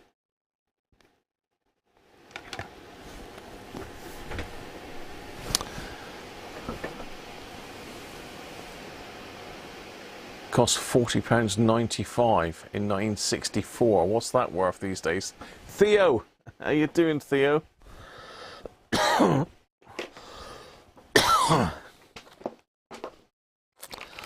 I have actually got some 250 microfarad caps, but they're Sprague ones from the USA. I think we'd be better off with a 330.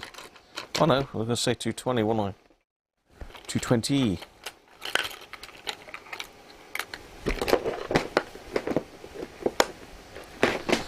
Let's pop a 220 and then 25 volts. Well, you're guessing at the 250.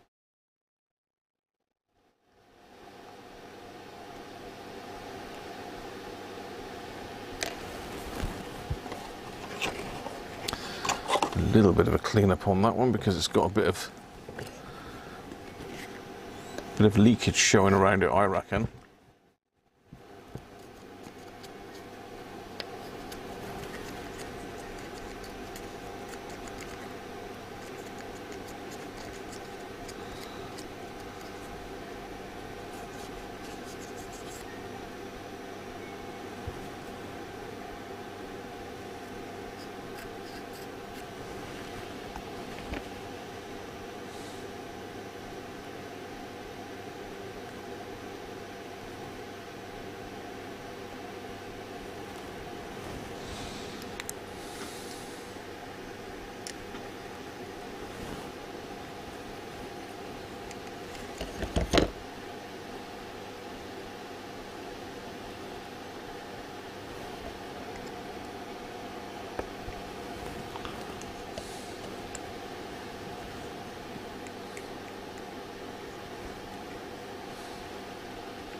How's Theo doing anyway? Theo's in the house.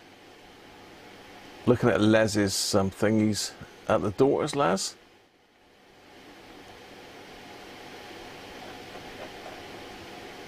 You think it's 250, Keith? On the nose.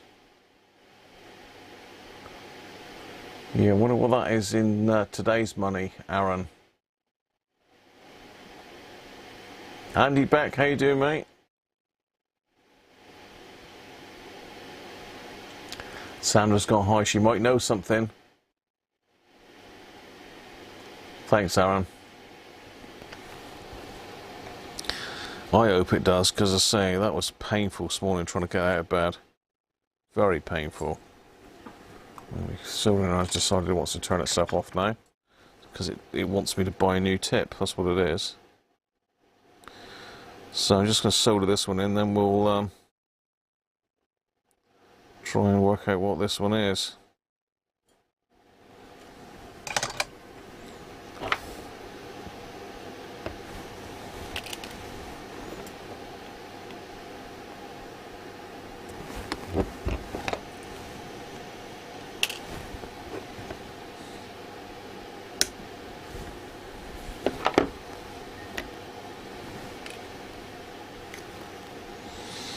That's 3 done. 3 done. 9 to go. Yeah, I don't like that. Definitely going to have to put a bit of hot glue on that one. Don't like the look of that at all. You don't like it. We all done on this one then? Chris is going for 2 soon. The radio's going to sound good when you're back in your wheelchair. It is a beauty. Oh, you not got something lurgy again, Les, have you? Oh no. Dave Roberts, how you doing, mate?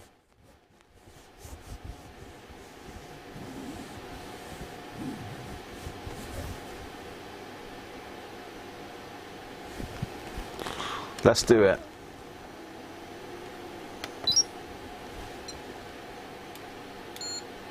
Oh, flipping it. Ooh.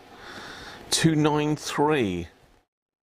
5.6 ohms ESR. These are all very high resistance. It's no wonder we had 30 milliamp draw. 300 milliamp draw even.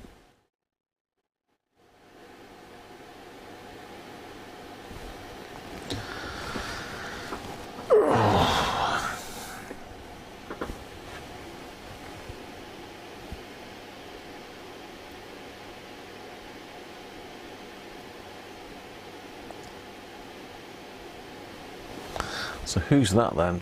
270 we've got there with Chris. 273 Christoph. Sandra went high with 300 and something, didn't she? 313, which is pretty close, only 20 out. 279 for Timothy, that's closer. Any of that's on 279. Right. You're going to have to do the maths on that for me. Is it Timothy or 295 for Andy B?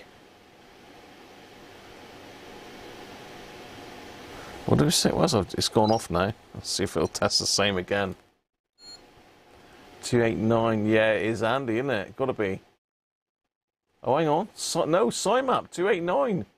It's actually 289 on... Oh, the battery... Do you see that? The battery just died on that, live. Oh, no. So, we've got battery change to do in the meantime as well.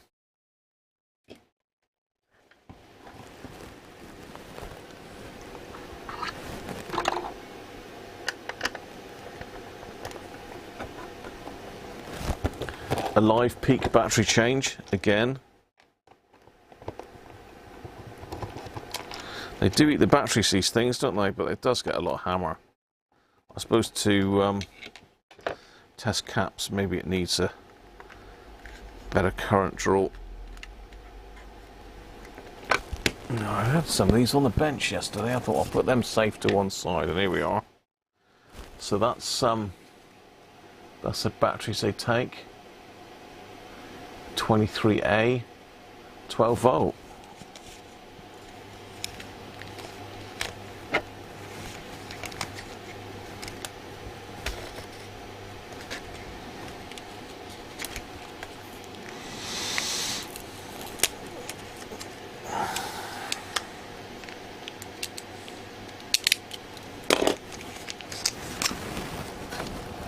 I knew we'd need those, so that's why I kept them out.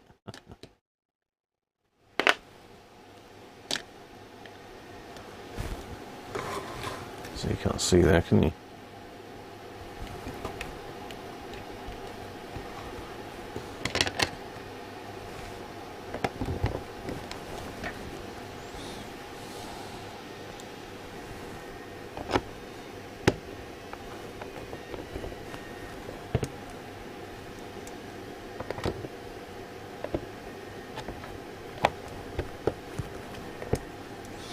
Too much capacitor bingo's killed it, see?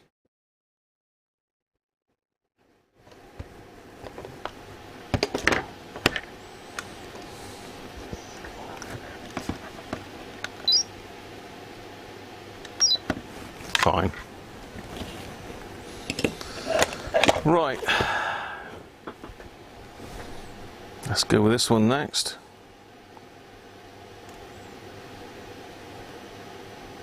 Across there.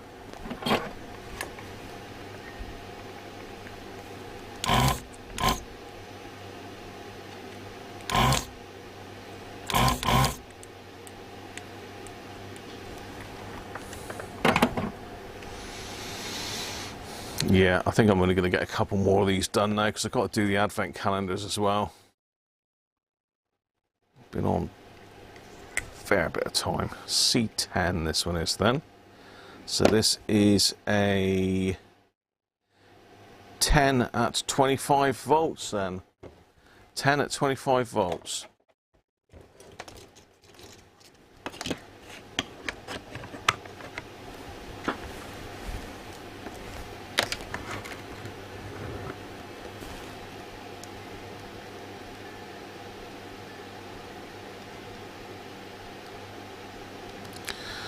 So what do you think? It's going to be high ESR again, isn't it? For sure. I wonder what they were like brand new, these. Let's fire in one of my reserve beers. One of my beers in reserve, and I've got a little. Have I got one here for Christoph? Is this a Christoph type beer? Yes. I believe we have a Belgian in the house, Christoph. How about that? La Chouffe? Le Chuffy? Chuffy? Blonde. He doesn't look blonde. 8%. But beer Belge, so it is Belgian beer. How about that, Christophe? I did pick up some Belgian ones for you, that. So what else have we got here then? Strong beer. Imported. Blah, blah, blah, blah.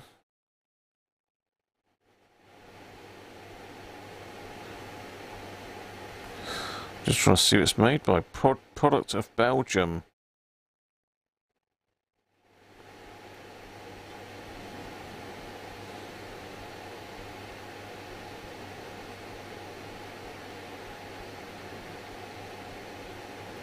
I don't know what any of this means, but maybe Christophe does, because it's got a couple little labels on the bottom there. Look. I think it looks like it was bottled, Bottelaga, and Tapo. I'm not sure.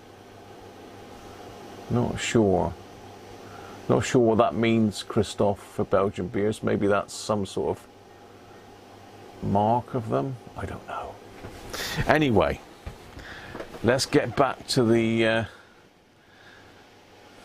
100 microfarad. Theo, thanks mate for the mince pie fund. We haven't got any yet. Andy B and Cymap both won, did they? It was 293 the first time. Retest got it, did it?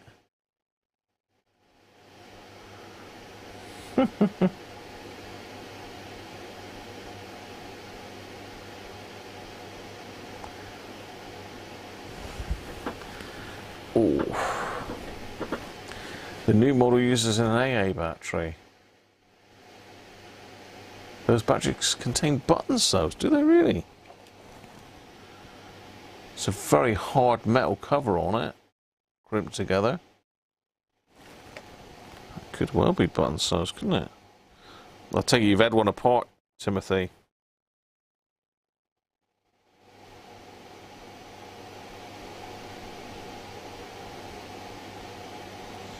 If they do contain button cells, it'd be worth keeping hold of those for the little pips on the end.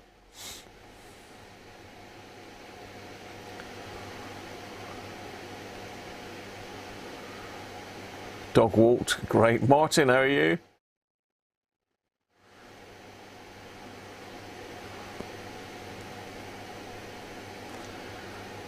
That's a nice one, is it, Christophe?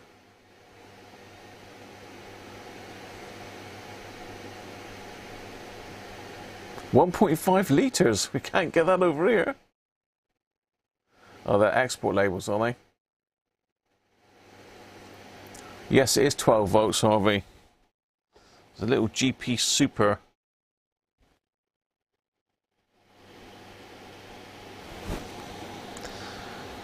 (23A) is the battery type, and it's 12 volt.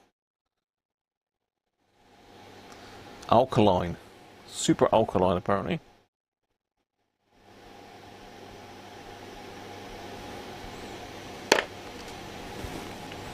Let's put the chuffer in. Let's put the old chuffer down my neck. The chuffy. It's probably shoof. Shoof or something like that, isn't it, Christophe? I can't pronounce foreign stuff. You know that. You all know that. The cruncher and foreign languages, no good. I mean well, but they come out bad. Are we all finished guessing? It's unusual to see such a light Belgian beer, because normally they're quite dark, aren't they?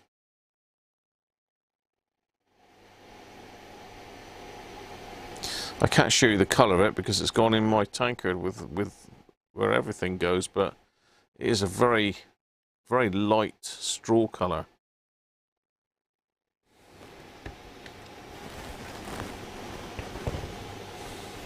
Right, let's do it. Here we go. Oh, ooh, That'd be a poorly one, that one. Anybody get that then?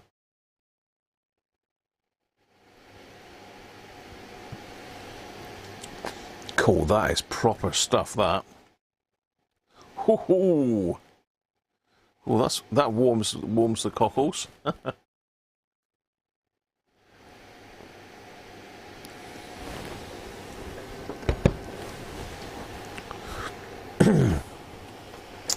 That one is absolutely shot to bits.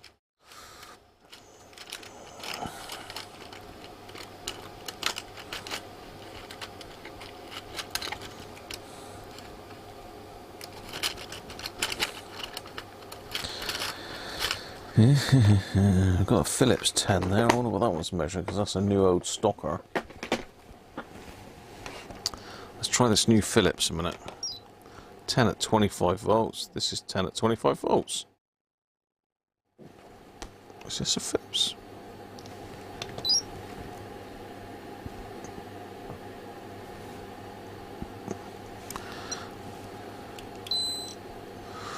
.7. Might have a dodgy lead here.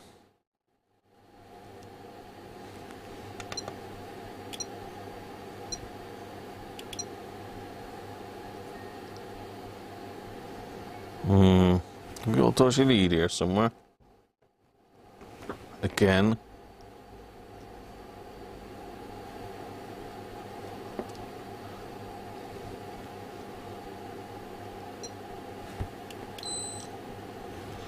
Yeah.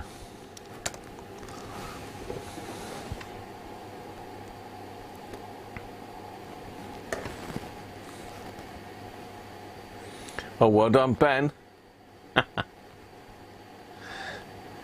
Danish the same resistor. Oh, it's your birthday today, Gio, is it? Have a good one, mate. Brazilian food. Something I've not ever tried. Have a good night, mate, anyway. Tell us how you got on tomorrow.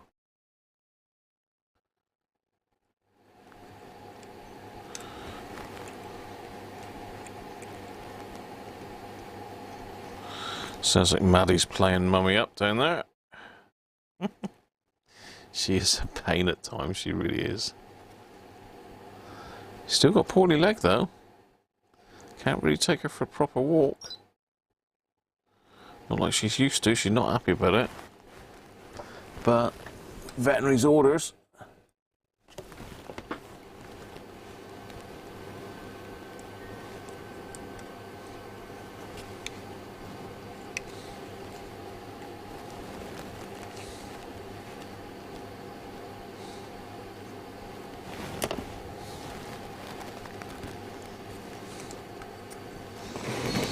Right, let's just solder that one in and we'll get another one out.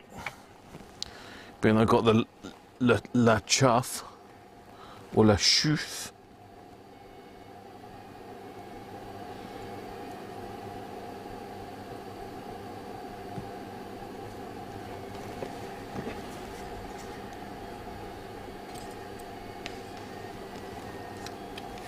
Let's make it a bit straighter in the board. Because I'm a fussy git.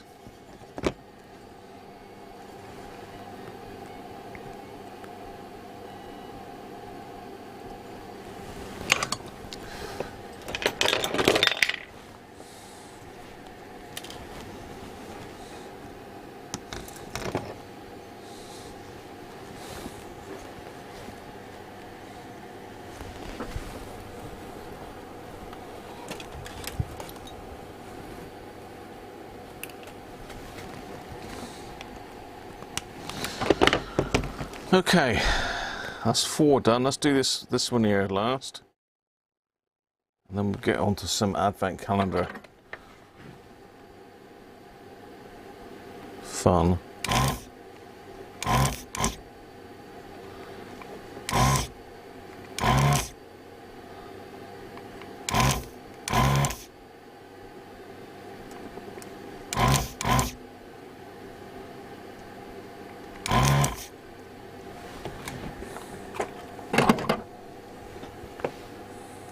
Yeah. Chocolate's gone to your head, Ben, is it?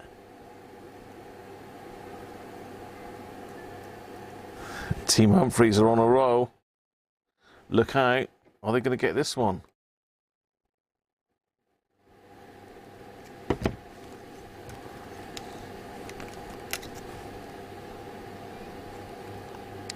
Another 100 microfarad at 25 volts. Was that the same size as that last one? No, it's 12 volts. Okay, we've got another 100 at 25 volts this time. That was 10 at 25. Okay, shut up, Graham. 100 at 25 volts then.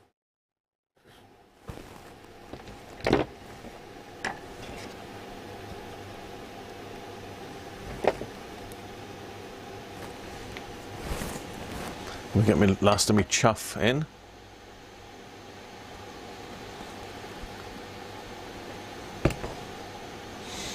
I'm trying to think where we got these now.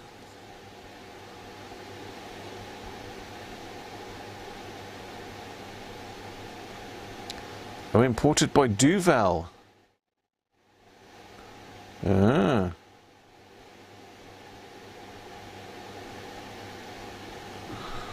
Okay, we got some. I'm just looking at. Yeah.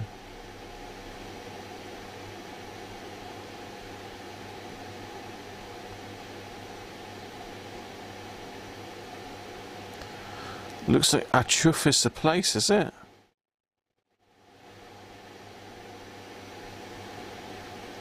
Refund at collection depots. Points on in participating state to territory of purchase. That's Australia and New Zealand.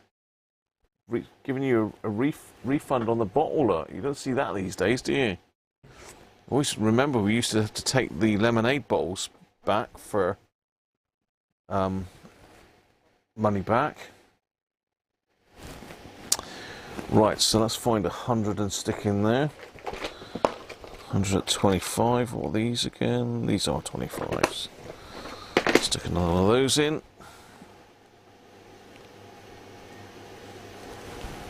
While you're having a guess.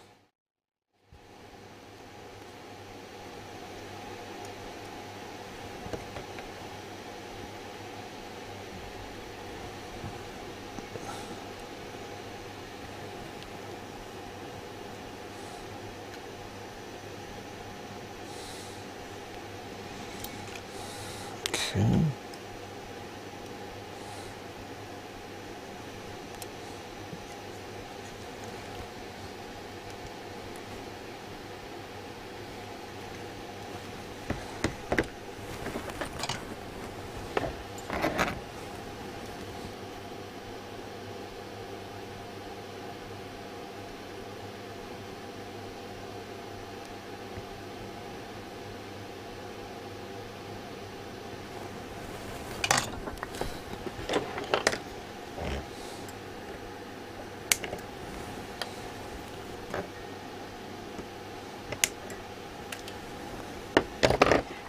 Right, are we all done? Are we ready?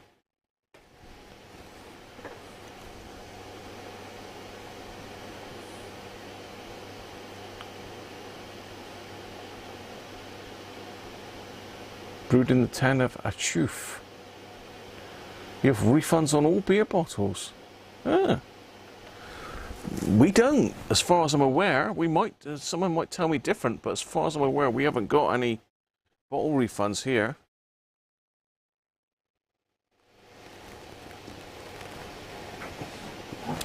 We certainly used to have, didn't we?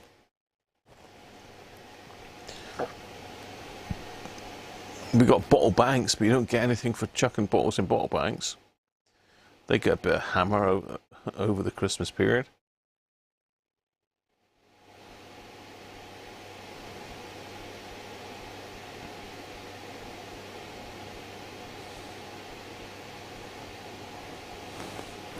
Right, we're all done on the 100 then. Let's do it. Let's push the button.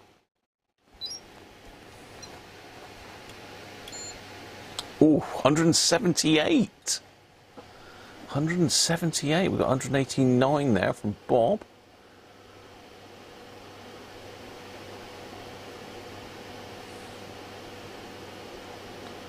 186 from David Roberts.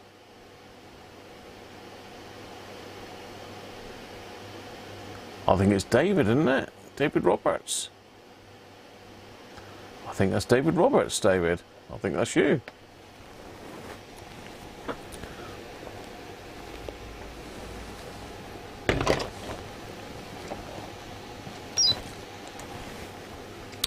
So there we are. We've done 5 we've done.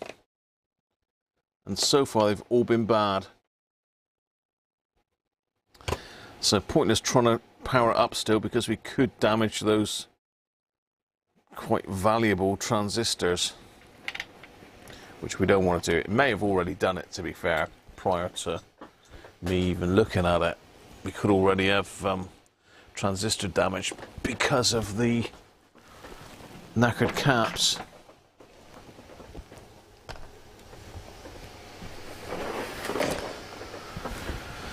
Right, let's clear the bench. I like that, Christophe. La Chuff. Le Chuffet. Chuffet, La Chuff, Le Chuffet. I don't know which way I was pronouncing it right.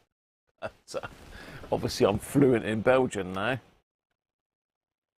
Okay, so let's have a bit of a clear up, and then we'll get the advent calendars up. I need to charge up my multimeter overnight. Well, it takes a couple hours to charge it normally. Let's turn off the soldering iron and the solder station.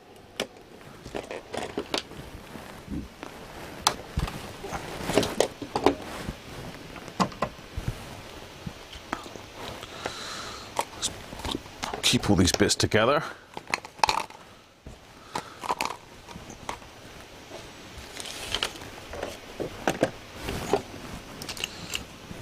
There, right, okay, let's get up the remote control car from Mr. Robert Cross, aka Rob's radio channel.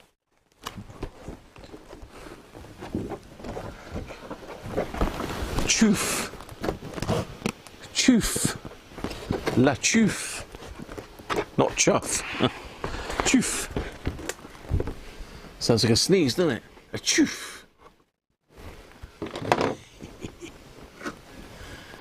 Let's make some room in amongst the pliers. And we're looking for number 2, but I think I can see number 2 straight away. I think I've given that away, actually. Oh, I'm about rolling over now.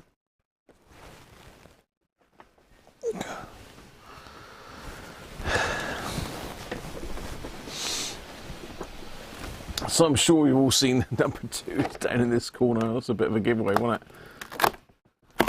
Oh, hello. Right. That's a bit of a monster bit. That looks like the motors, doesn't it? So we've got the motor controller. This is the motors. Do I need to do anything with this? Does it need to be screwed on anywhere? Oh yeah, it's got to go on. It's got to go on this other piece that we had yesterday. It's difficult to get this, such a big box. So it looks like that attaches onto this piece from yesterday. Let's get you down.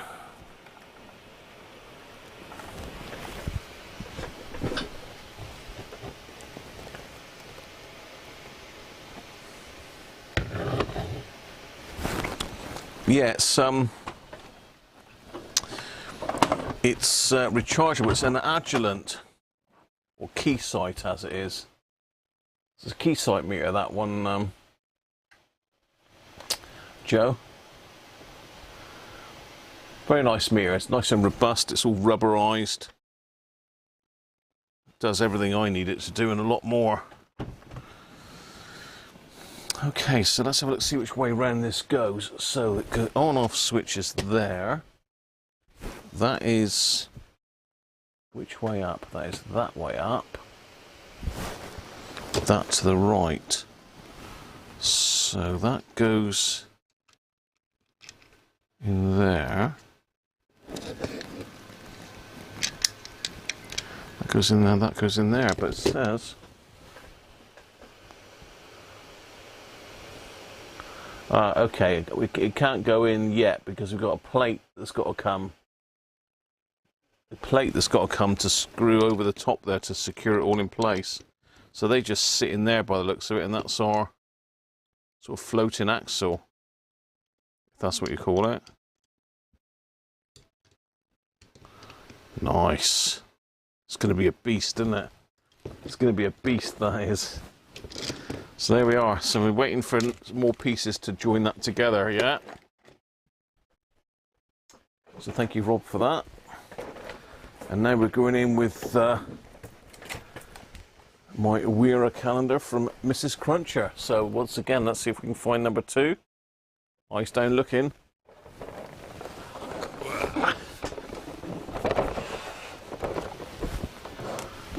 It would be up there, wouldn't it, out of the way. Number 2. That's a bit fitting, isn't it? All my Weira screwdrivers. Let me see if I can see it. Oh, I can see it, yeah.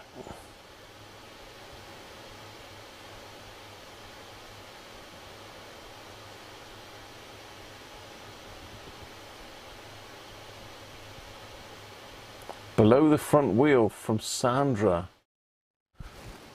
Yes, she's in there. First in.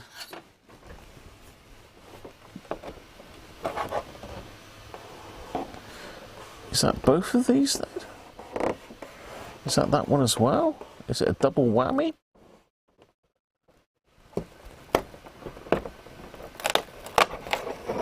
Well, it is. Hell. Whoa. That's one big ass Allen key, that is. Flipping heck. The size of that thing. That is a monster. Hex Plus.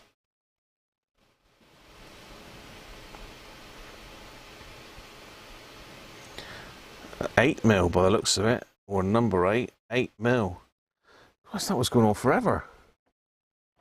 Well, that must go in with our... That must go in here then. Got to, isn't it? I'll zoom in a bit.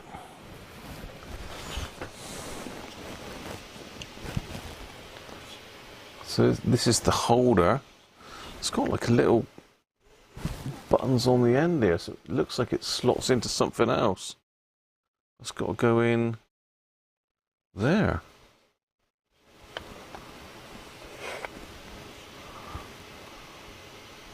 Oh, I see. So it sort of like sits at that angle. That is one big ass Allen key. Look at the size of the thing. Long reach, like it. I haven't got any long reach Allen keys actually. So hopefully they'll all be like that. It sort of like naturally wants to just sit there like that, so. There we are. That's the Advent calendar's done for today. You're impressed by the size of the tool, Ben? Santa's stolen someone's bike. It doesn't say a stolen bike. It's nothing about theft of the bike, Harvey. Where are you getting this from?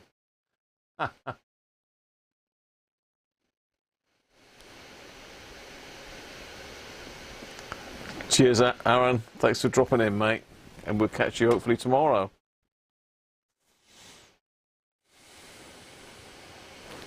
Cheers, mate. Fits all known transistor radios. IF cordless, yeah. I don't think you get any IF cords like that unless it's in a commercial transmitter somewhere. Mr. Allen.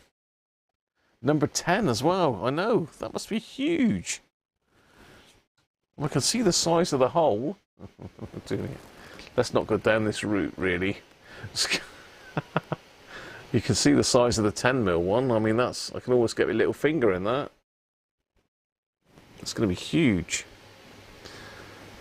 I must have some sort of wall hanger or something to put them in. But I do struggle with Allen keys, actually, so this is going to be really, really useful. As you know, my Allen keys are like kept in a tub over there, and I'm forever rooting through them trying to find the right one. So that's going to sort me right out, so thanks to Mrs. Cruncher for that. Yeah, I hope I'm feeling better tomorrow, Bob. I really do. Obviously, if there's any issues, then I'll let everyone know in the community tab. T-handles and ball drive set, Danish, nice. Thanks, Theo, and thanks for the mince pie. John's in there. Cheers, John. So yeah, that is me pretty much done for today. I say I would have gone on a bit longer, but that's not worth me sitting here aching, really, is it? So where's all my bits gone? Okay, there we are. So I'll go down and probably watch a couple films with Mrs. Cruncher, I think, and have a earlier tea and rest the back up. Maybe the pin's on the side of her necklace. It could be. I could wear it well, couldn't I? Cheers. Well, that's a good introduction to the RP18. I think this one's going to take more than 2 streams though, because you know, if I do tomorrow 2 till 6, that's 4 hours. I've got to do all those transistors and all the dodgy caps in that time. Highly likely to run into a 3rd stream. So yeah, try to keep moving. That's right. I need to get mobile. If I sit for too long, I get really seized up. So thanks for all the good wishes. Thanks for the super chats and the tips. Thank you very much. Very generous. And don't forget to comment if you see anything on the video and give it the thumbs up. And if you're not subscribed, a lot of my viewers are non-subscribers for some reason. I think I'm up to, I don't know, something, is it 5,900? So I've only got like 100 to go to get to the next milestone. So if you're not a subscriber, hit that subscribe button. And I'll catch you tomorrow. So cheers for now, everybody. Have a good one. See you tomorrow.